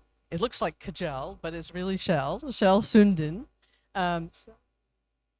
Shell is an industrial development expert with extensive experience in project and program design and implementation. He's been a consultant to the United Nations for 15 years, and that was before he joined as the development officer at a development officer at United Nations Industrial Development Organization, right? And so it is my great pleasure to invite you up to talk about a very different scale. Thank you very much. Thank you. So let's see. So thank you very much for being here and welcoming me here. It's my second time on the stage today. I feel very, very honored. So I already introduced UNIDO a little bit earlier. It's the specialized agency of the United Nations with the unique mandate to promote and accelerate sustainable industrial and economic development. Sustainable industrial development, right? And why is industrialization important? I think most of you have a good idea, right? Because historically, not a single country or a region in the world has achieved a decent standard living for its citizens without a robust industrial sector. That's it. That's why industrialization is so important. And at the same time, it's very, very difficult, it has proven, because I would like to focus a little bit on specifically rural areas, rural communities. There we have very typical challenges to address, and they are complicated challenges. They relate to lack of infrastructure or poor infrastructure in terms of water, power, communications, so on and so forth. Weak logistics, weak service provision, no training, no skills development. Fragmented, uncoordinated value chains. You have small-scale farming operations, no coordinated collection of produce, and so on and so forth. Policies, strategies are not always there to develop the rural areas. So what happens as a consequence of all this is that companies, they establish themselves in the big cities or close to the big cities because they have the infrastructure, they have the skilled people there, there is services and so on and so forth. And this in turn leads to very few off-farm job opportunities in the countryside. So the young people, we heard it from Kuldeep earlier, they don't stay, they go to the city. And that's not really what countries want. Urbanization, migration from rural to urban areas is a fact, but we will have to try to address it one way or another. So one way of addressing this is to pull out the big guns, basically, large-scale investment in industrial and marketing infrastructure. And the picture here is from a master plan from Tanzania, from a food processing plant. And the advantage of going into this kind of big-scale investment is, of course, that you can address a lot of infrastructure challenges at the same time, be it in terms of waste management and so on and so forth. And you can connect farmers to industry, to markets in a very organized way. And this also supports job creation in rural areas in particular. But of course, it's not that easy. Huh? This is a very, very complex undertaking, and it requires really a multi-stakeholder partnership in order to succeed. And you cannot fail, because this could be a several $100 million investment. So you need to mobilize finance for this, and UNIDO doesn't have finance for this. Another way, perhaps, of doing a different intervention is to look at specific value chains in specific regions and see how we can support particularly small and medium-sized companies. Again, the challenges are roughly the same. You will have to improve the raw material supply from farmers to processors. You have to work with the companies themselves. They are not able to perhaps produce to the level or to the quality that the market requires. So there's a lot of need to work with enterprises themselves to see that they improve their operations.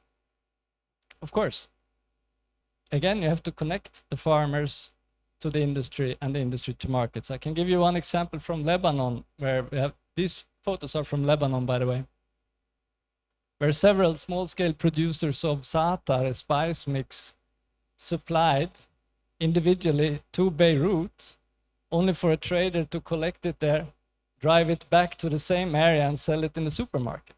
This is not very efficient.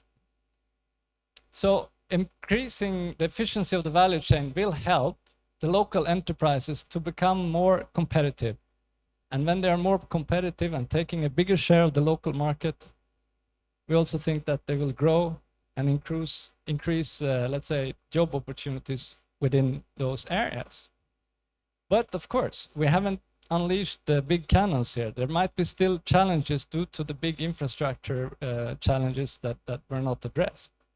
But we work around them, let's say, until such infrastructure can come forth. Now, finally, I would like to draw attention to what is the rural communities rich in except for agriculture production, cultural heritage, right? So this is also something that can be drawn upon. And you will recognize very much what this slide has to say about the establishment of creative hubs, because this is essentially what we're talking about when we talk about Fab Labs, right?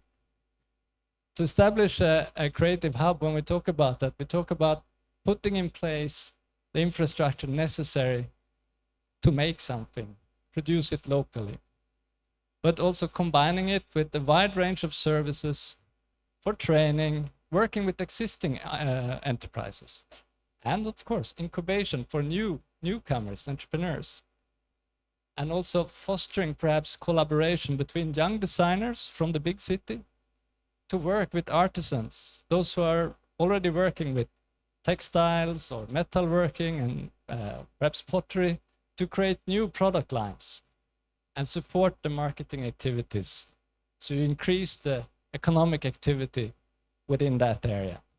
So this, we think, stimulates innovation and diversification, which is extremely important in a global market today, and again, can provide off-farm job opportunities.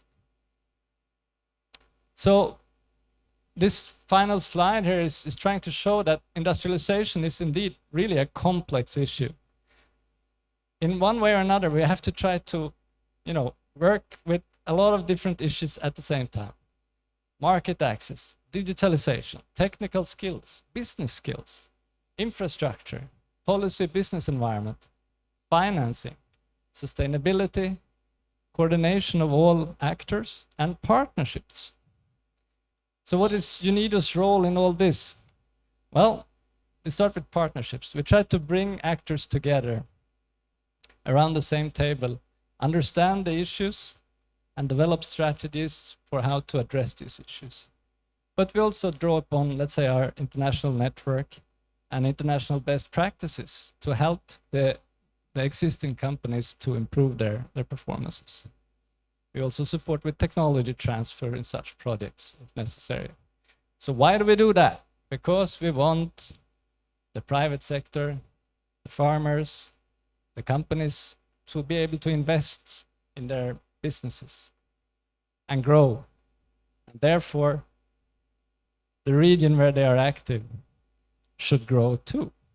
We expect to see a positive economic, social, and environmental development if all things come together. Thank you very much. Thank you, Shell. Over here.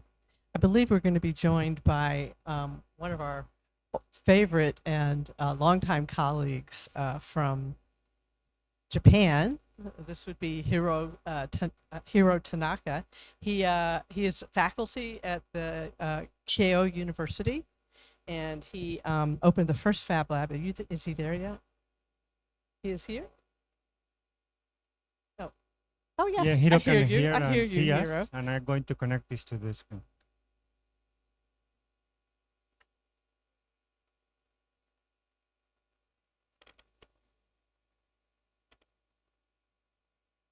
Yes, we can hear you, Hiro. And I was just introducing you. You know, you started the first Fab Lab in Kamakura, and now you're making a Fab Nation, it sounds like. And I would love to hear about it.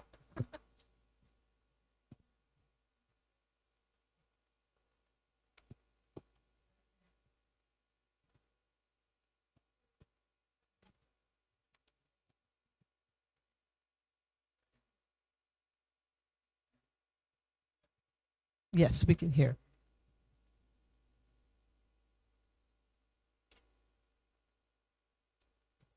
Just one moment, Hiro.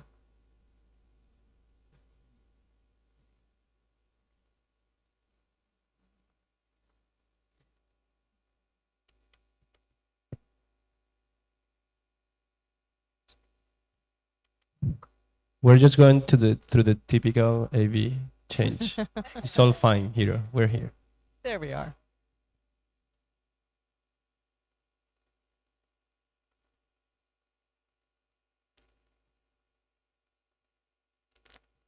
Audio. Lee.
Printing tech.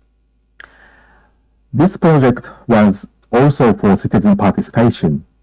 First, we set around 3,000 Hello, everybody. My name is Hiroya Tanaka from Keio University, Japan. I'm a director, Center for Design and Digital Manufacturing for Emergent Circularity, and I'm the founder of Fab Lab Japan. Actually, the last year was the 10 years anniversary of Fab Lab Kamakura, and this year is 5 years anniversary of Fab City Kamakura. So we have just started a new project called Circular Fab City Kamakura with our mayor. In advance of talking about my new project, let me introduce my previous project. I have been working as a director for designing podiums for Tokyo 2020 Olympic and Paralympic Games held in last year. This is made of 100% recycled plastic with new 3D printing technology. This project was also for citizen participation. First, we set around 3,000 special spots for collecting wasted shampoo bottle and detergent containers from all over Japan. Finally, we got 25 tons of wasted recycled shampoo bottle. This is a scene from our super fast 3D printing factory in Kyoto. And we made it. So you might watch the various scenes in Tokyo 2020 last year, and after Olympic Games, all the puddings were delivered to elementary schools and the junior high schools all over Japan. We have one in Kamakura. Our analysis team told us that we could reduce the total amount of plastic waste through material recycling technology. But unfortunately, at the same time, the total amount of CO2 was increased compared to this inclination because of our supply chain and the logistics was too complicated. So I decided to make it compact to local city and local town so that we will reduce the total amount of wasted plastics and at the same time we will decrease the total amount of CO2. 4 months ago, in this June, we started a new lab called Recycling Lab in Kamakura. With some of the recycling facilities, including a plastic shredder and pelletizer and drying machine. And in collaboration with Japanese company, we are using 3 meters high, gigantic, large-scale pellet-based 3D printer.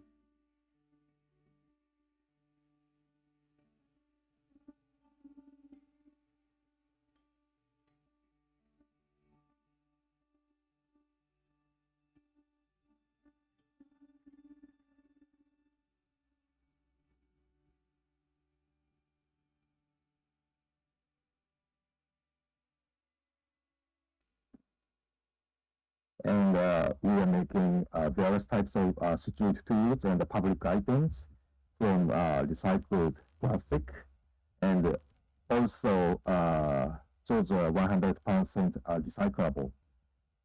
So this girl is my 5-year-old daughter, Chiu.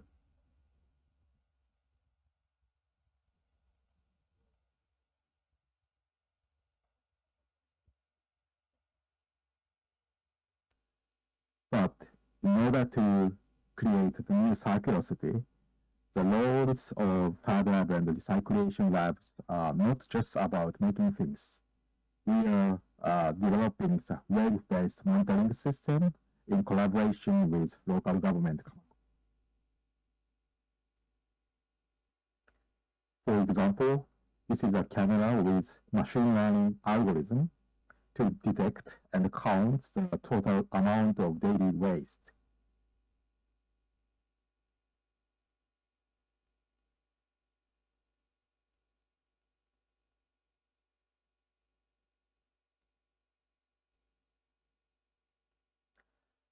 And this is our prototype of real-time visualization system of garbage trucks in the city.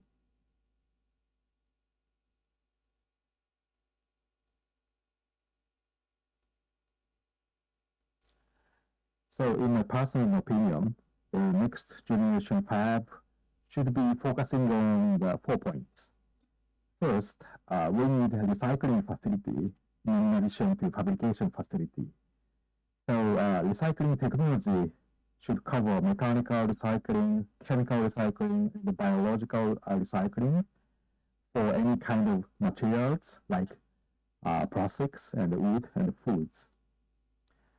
Second, web-based platform to understand our city. So we need the monitoring technology and sensing technology and the machine learning and so on for understanding and visualizing our city and our life.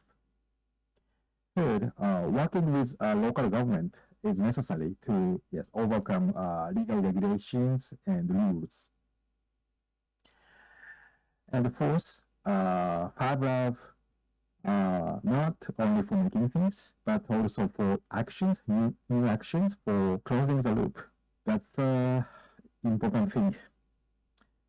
Thank you very much. I am looking forward to having a good discussion. Thank you, Hiro. Thank you all. We have such a varied group here. When we think about our aspiration, and the Fab Lab Network is never never short of aspiration, right? And we really aim high. But we think we're aiming for this locally productive, globally connected approach to making a more sustainable world and bettering the lives and livelihoods of those around in our communities. And so we start with the foundation, just as a reminder of what Tomas talked. We start with the foundation of technology, of the sort of infrastructure, right? And the second layer is education. And the third layer, you could say, is, okay, what are the sort of innovations and entrepreneurship that comes out of that education and that infrastructure? And then how do we make the connections? And of course, the vertical, we hope, that can go through all of these is to help us get there is policy. And so I guess my first question, I'm not going to ask it to any particular person here, but I would like to understand what's missing right now. What do we need to put in place in our different communities to give us the conditions for success? Does anybody want to take that?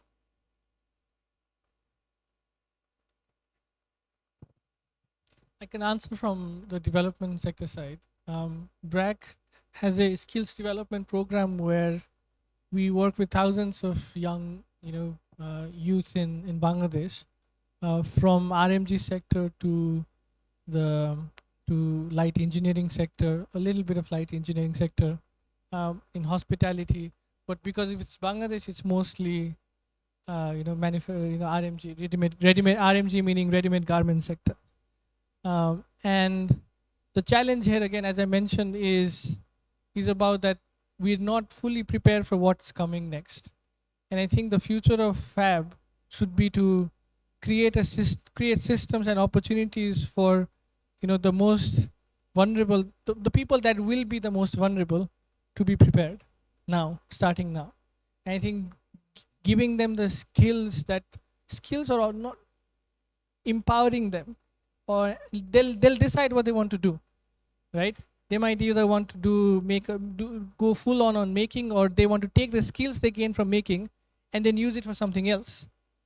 What they want to do, we should let them decide, but preparing them for the changes and making them agile and making them, providing multiple different pathways for potential opportunities of growth and jobs and income is, I think this is where Fab Lab comes in. A Fab Lab where it's a factory that makes, it's a place that is multiple factories in one rather than a factory, right?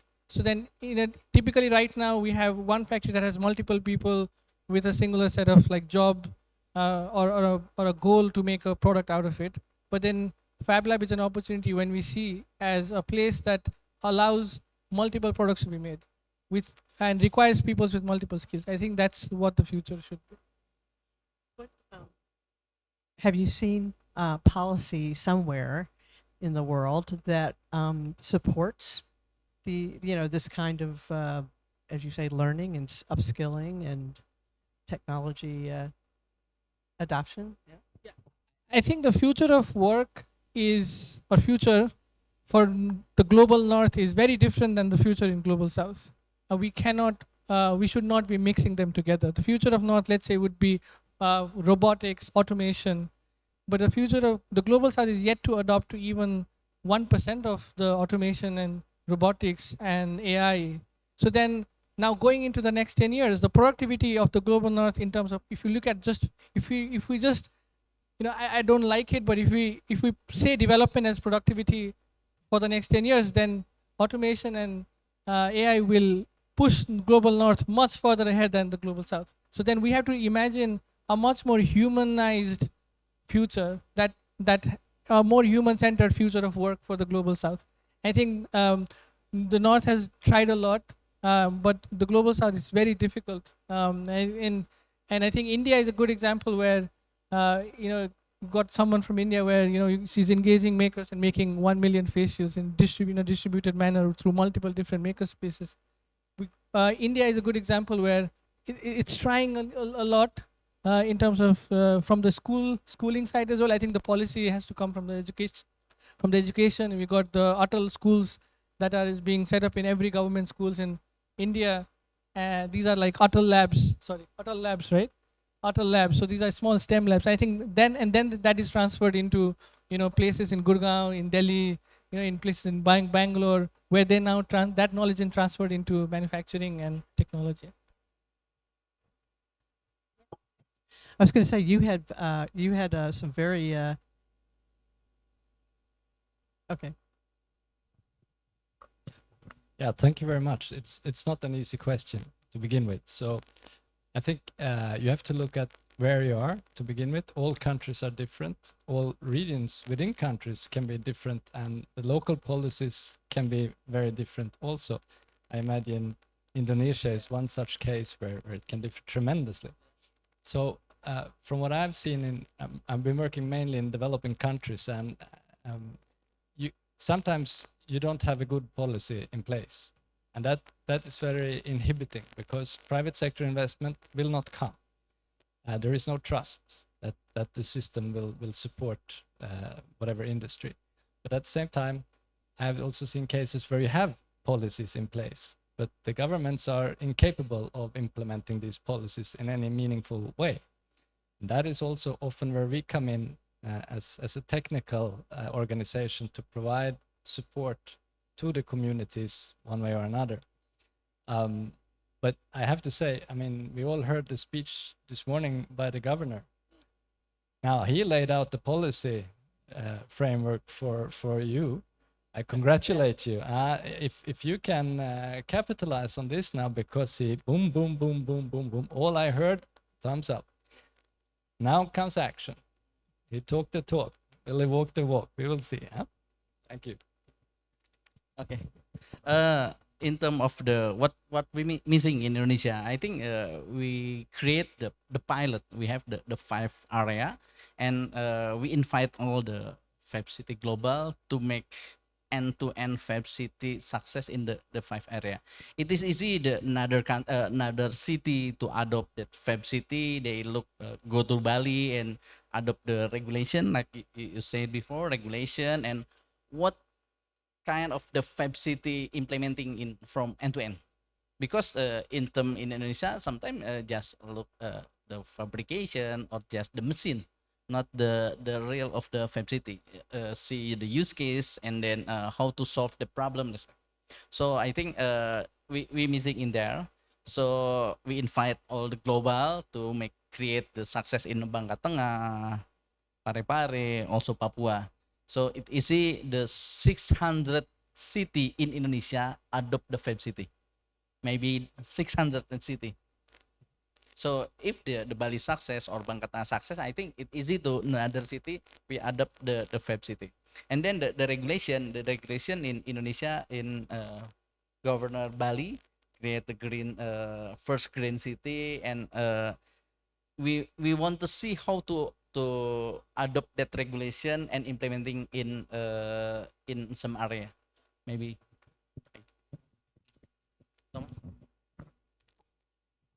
Well, I was going to ask Dr. Jones, what do you see that's needed policy-wise or otherwise in your community? I mean, you have a really interesting community because you have this, very high-tech, in a way, Air Force base not Air Force base, sorry, but a military base nearby. And then you have this very rural community. It's a study in contrasts. And I think you probably have a lot to wrestle with there in terms of what's needed policy-wise. What do you need? Well, I think for us, you described that well. It's somewhat of the haves and have-nots, right? So many have access, right? But where we see the challenges are in all of these rural communities that still don't have some of the basic infrastructure, technology. I mean, you could be a few miles away from the base and still not have broadband access. So it's almost like to use, thinking about the military base there, which is an Air Force base. We're building this infrastructure, but without good policy, I guess. So we're trying to build this innovation ecosystem, but it doesn't really speak to how everyone can participate. That's what I see as a gap. So what we're doing, I believe, and Govind could probably correct me, but I believe we are forcing ourselves to be at the table versus, somewhat invited, but I think we have to push even harder as a community to be at the table so that we can create opportunities for all communities to participate. That to me is where I see challenges or gaps, not good documentation. Hero, you want to add to the mix?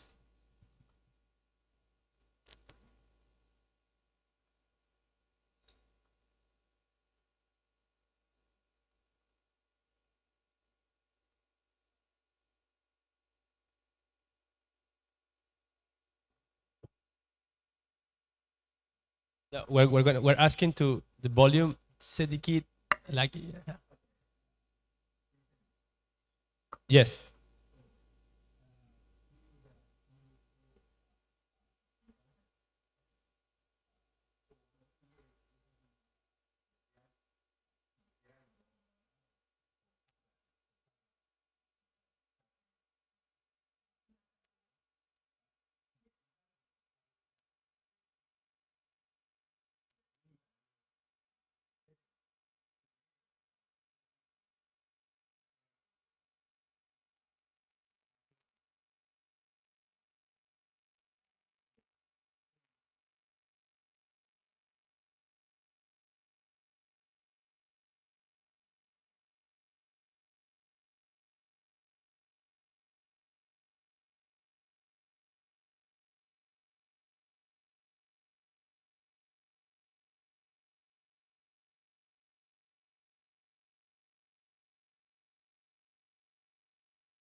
Yeah, thank you. It's about the metrics, right? Like how to measure. And is this get the continuous debate with Neil about Fab City needs to measure what cities import, what export, in order to also to evaluate the progress in the 40 years countdown. And in the other hand, it's also the portfolio of Fab City technologies, no? So, and they seem to be the fun part of the project. But there is, talking about policy sometimes also comes the question like nobody wants to do policy, right? And it seems to be something, it's not exciting to talk about policy. But it reminds me of a very good friend that we're going to have a special appearance of him on Friday in the symposium. That's Indy Johar. Indy Johar works on a design studio called Dark Matter Labs, and he talks about the boring revolution. And the body revolution is really working and putting efforts on creating the frameworks, the policies, the warranties, the insurances that that support this kind of these new productive models. And nobody wants to have that discussion, right? So that leads me to a question maybe that we can address that. And I like here that we cover like from small community to entire nations, and also even like a meta national or meta international level or global level. I wonder like when the policy is not there, what to do? Like I don't know if you can maybe officially can say, Shell, if we should hack the system, but what's left? I mean, do you wait for the policy?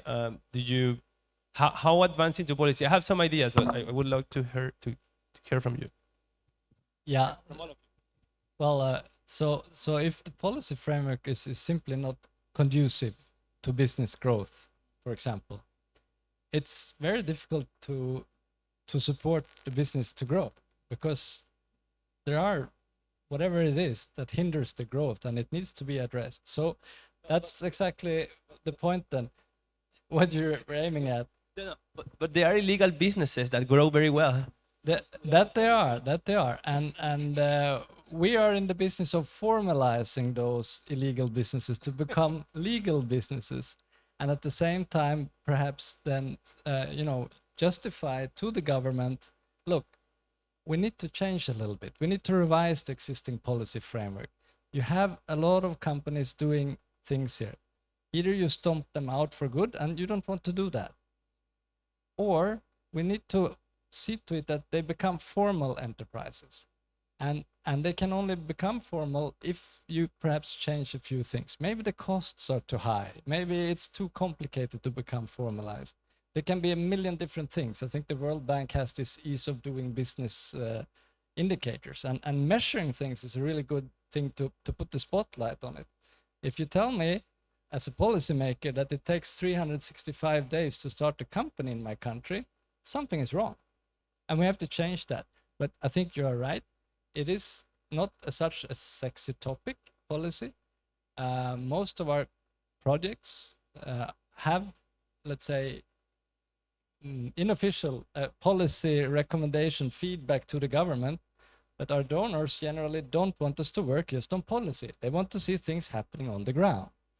So we are also a little bit caught in between. We need to work on the policy framework, yes. So we use the results of our interventions to feed back to the policymakers.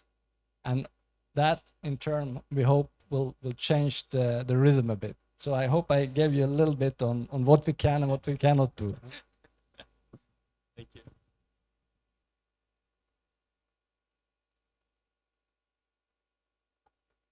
Check. Yeah. So, there's this American, government in the Reagan administration. This guy said, personnel is policy. Personnel is policy, and policies, making policies a very linear angle. And when the world is changing in such a exponential manner, the policies will always be behind. So the only way to counteract the linearity of the policies is to bring in personnel with exponential mindset. And without personnel that have exponential mindset, exponential growth mindset, and can see what the future looks like, you will not be able to have any policy level interventions. Policies are, again, they are not rules. So there is the two difference, right? Rules and policies are different. So you can bend the policy if the personnel who understands that how much they can bend it. If you bend the policy too much, you break the rule. Whereas if you bend the policy just enough to adjust to the realities of the ground and adjust to the exponentiality that you can expect, then you actually can have better policies. That's my perspective. I think in Indonesia the policy is Indonesia is the developing country. Also, we need policy as enabler. So we in Wantiknas proposed the government cloud first policy, also green policy, also maybe digital fabrication policy to push citizen or community adopt that initiative. I think Indonesia need create the policy for enabler to create that. And I think that maybe the US is a little bit different, right? Like, let's say here, it's Gary was mentioning that it's a more like a paternal country, right? Like in which the government presence is very strong. And you might say like in the US it's a little bit different, no? You operate within certain boundaries but with more freedom, right? Like theoretically speaking. Okay. So yeah, so how is it then? Like I mean, what's the playground look like? It's actually interesting to hear you share that, but no, I think theoretically, I mean, you're right, but I think what we struggle with, and I'm going to speak from my institution's perspective, is that there's multiple policies. So we have to operate within policies that are institutional, state, federal, and trying to reconcile all of those, that at times we can't accomplish anything because in some cases they don't work well together. You know, that's a challenge. For example, being in sometimes a state run institution, because business and industry wants you to move now. And if I want to start a major, for example, just to give you an example, that's going to take me probably a minimum of a year, more likely 2 to 3 years, just getting through the bureaucracy, if that makes sense. So on the surface, it doesn't look like that. But in the reality of it, it's as difficult as what I'm hearing some of you describe. And Hira, you want to share a bit of your experience? What's one of your goals to work with government? That's like a very masochistic goal.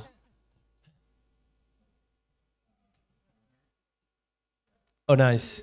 I love that diagram. Yeah. The base layering of store brand. So good.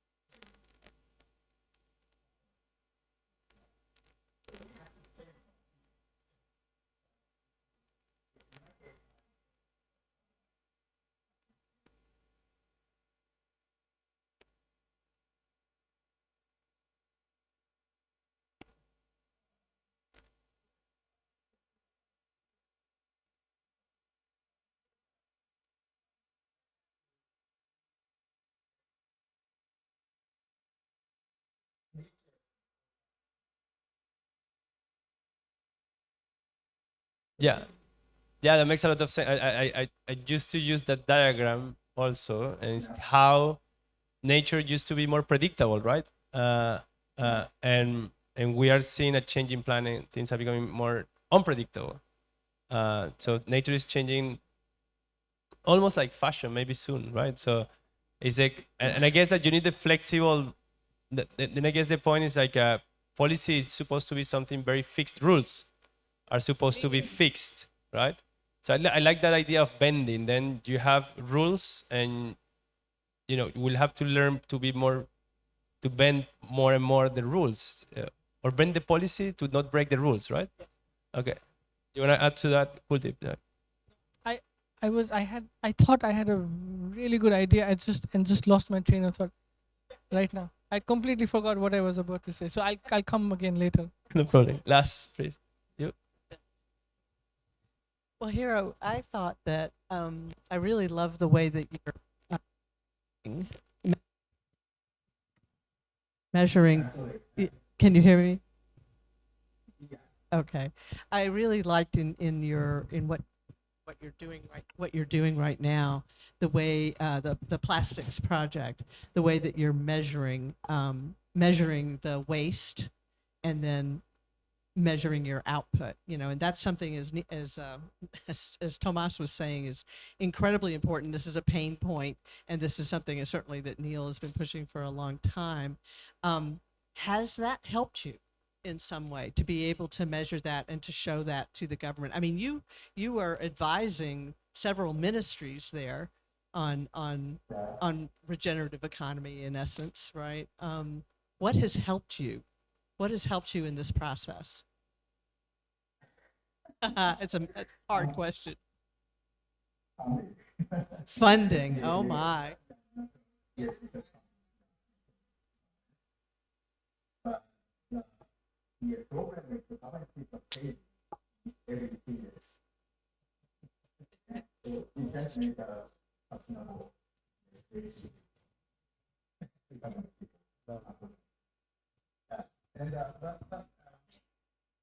Yes, I'm happy. So I got yes, also very good comment to understand how technology is in the past.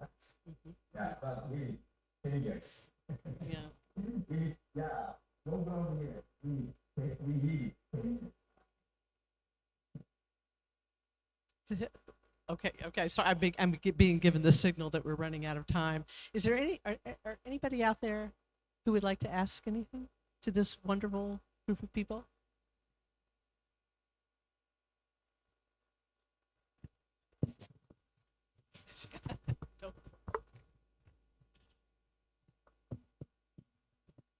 I'm from Hobart. I've just a quick question, or just talking about metrics. Would be the case that we have to look at import replacement and see the metrics in there. Basically, watch what's coming in.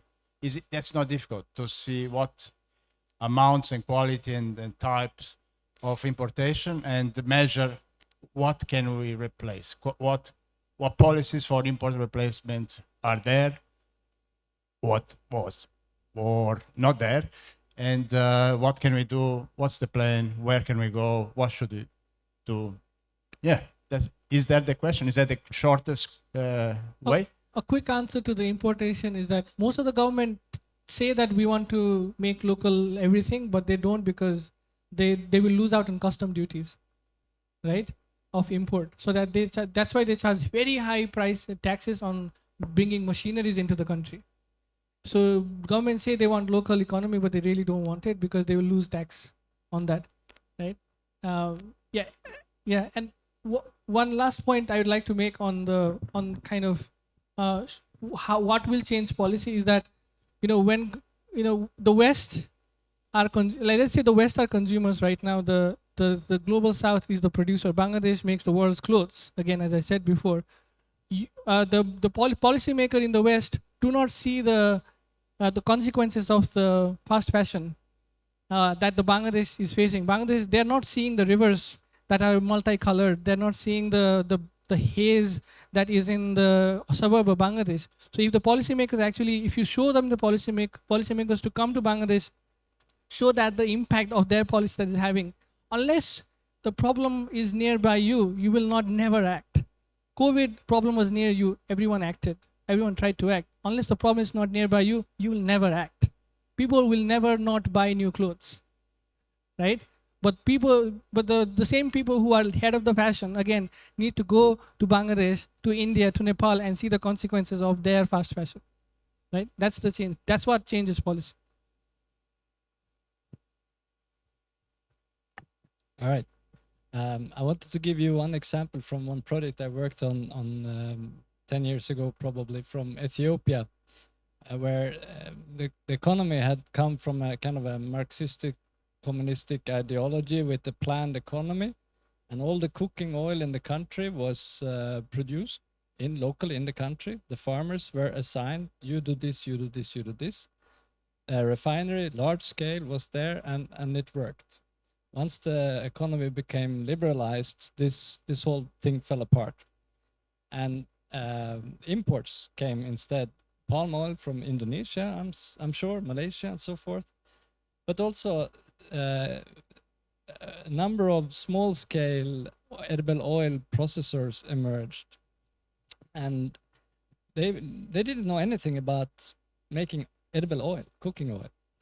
So the government, rightly so, thought that the quality was really poor. It had the color of Coca-Cola rather than cooking oil. And they were about to shut them down. But at the same time, the country is a country that is endowed with a lot of oil seeds of various kinds. So the industry itself had an importance. And in this kind of tricky situation is where we came in with the project. We managed to get some 3 million euros at the time, together with ILO and FAO. FAO to support on the farmer side, ILO on occupational health training, and us, UNIDO, on the processing end, and also the organization of the value chain itself.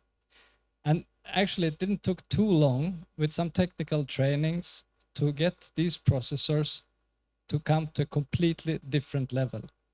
in the beginning, I saw it with my own eyes. They had their cooking oil in mineral oil barrels, Shell logo with a little tap on it, you know. At the end of the project, they were importing because there were no local, let's say, packaging material available, but they were importing plastic cans with their own labels. They were meeting the quality standards of the country, and they were agitating against the palm oil very strongly because they thought the Ethiopian oil was, of course, much better than the imports coming from abroad. And so that the tricky question here is about import substitution. Everybody wants it on paper, at least, but there is always someone making money on the imports coming in. So how to balance the interests between all these actors? That's a difficult question, and I don't have the answer to that one. Well, we need to wrap up, class. I think so. I think the time is. Can I say something that's politically incorrect? Yeah. Okay. You know, this is like at the, you know, how many? 1, 2, 3, 4, 5. We're 6 or 7 males in a panel, right? But it's one of the most diverse panels I've ever been. I have to say, like, we bring at the diversity from our perspective, and thank you, Las, for holding the fort for women in this panel. But yeah, it's been fantastic. So you want to close? Well, I just wanted to say there are a few words that come to mind after listening to all of you, and one of them is money. Money is incredibly important. You kind of have to follow the money to understand where the policies should and shouldn't be. and then trust. Trust is huge. Inclusivity. I mean, there's so many that are excluded and are not sitting at the table, and policy is not addressing them. And let's see, was there anything else? Trust, inclusivity. Anything? Any other words come up? I was very, anyway, I wanted to thank you all because I learned a lot from all of you, and appreciate you being here and appreciate your time and your expertise. So thank you very much.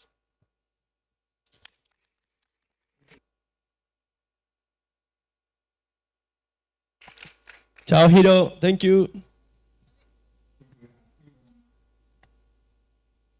It's a workshop. No. You stay for the workshop. Ida will tell you more, right? Who's leading the workshop?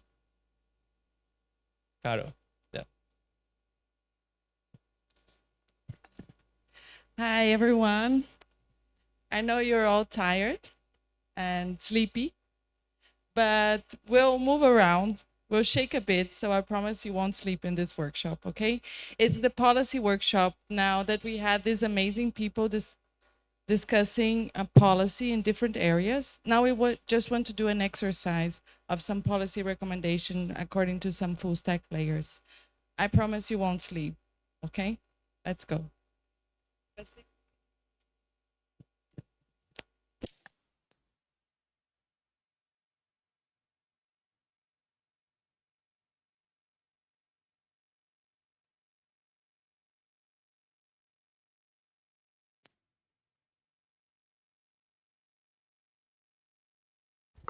Yeah, Hiro, thank you very much.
Hello. Okay.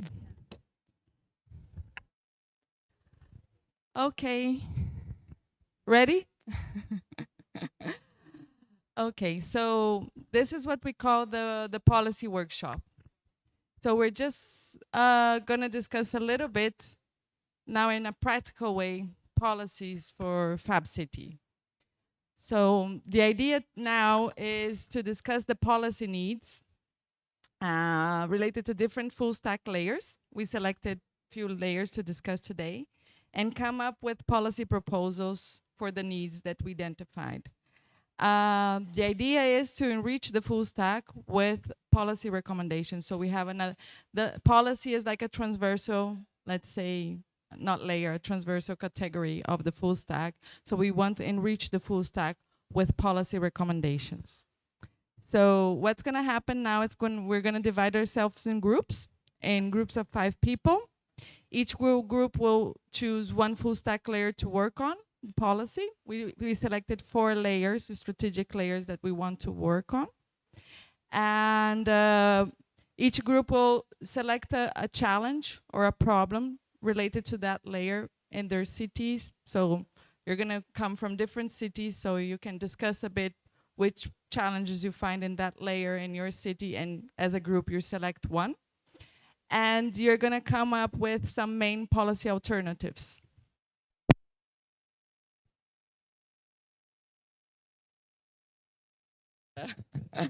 Different alternatives for that challenge that you found. And provide examples if you have. Like in other cities, they're dealing like this. I know not in my city, or in my city, they have this policy that really works. So I'm going to bring the full stack guy now to stage, Vasilis, just to clarify which layers we're going to work on. Okay? But I think we cannot say to people that we will clarify with the previous slides. It was not so clear. So hello again. This will be a very brief introduction because I assume that most of you were present here since the panel we had earlier.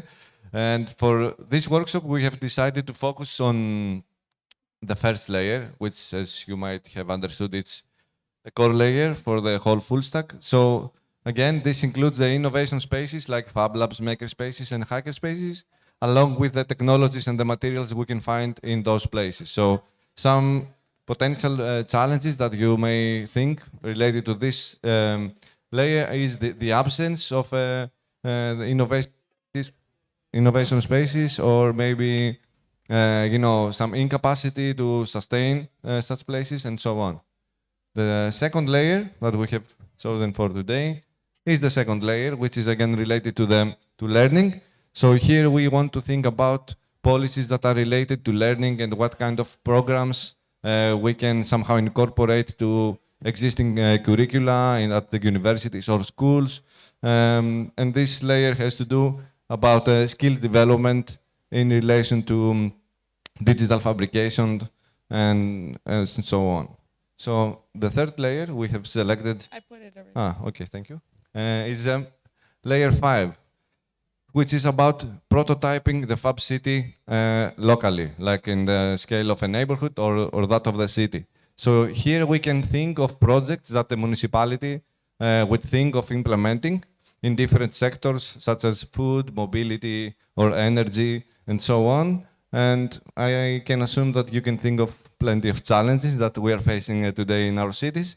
So this is more inclusive, and it's, let's say, more strategic in the sense that those policies will be more inclusive and would inform different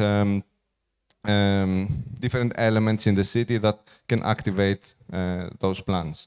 And the final layer we have selected is that of bioregions, which might be the most tricky one, because we consider it very important, and we need to think of how to incorporate in the discussion the surrounding areas of the cities and the environment, along with the cultural aspects of it. So here we need to go beyond humans, as we say, and think of regenerative practices, like practices through which we are also taking into account the next generations. And we need to think how to be more sustainable while experimenting with the Fab City concept. So those are the 4 layers we have selected. Now it's going to be tricky because we will need you to group in 5 people, and these seats are too comfortable to do that.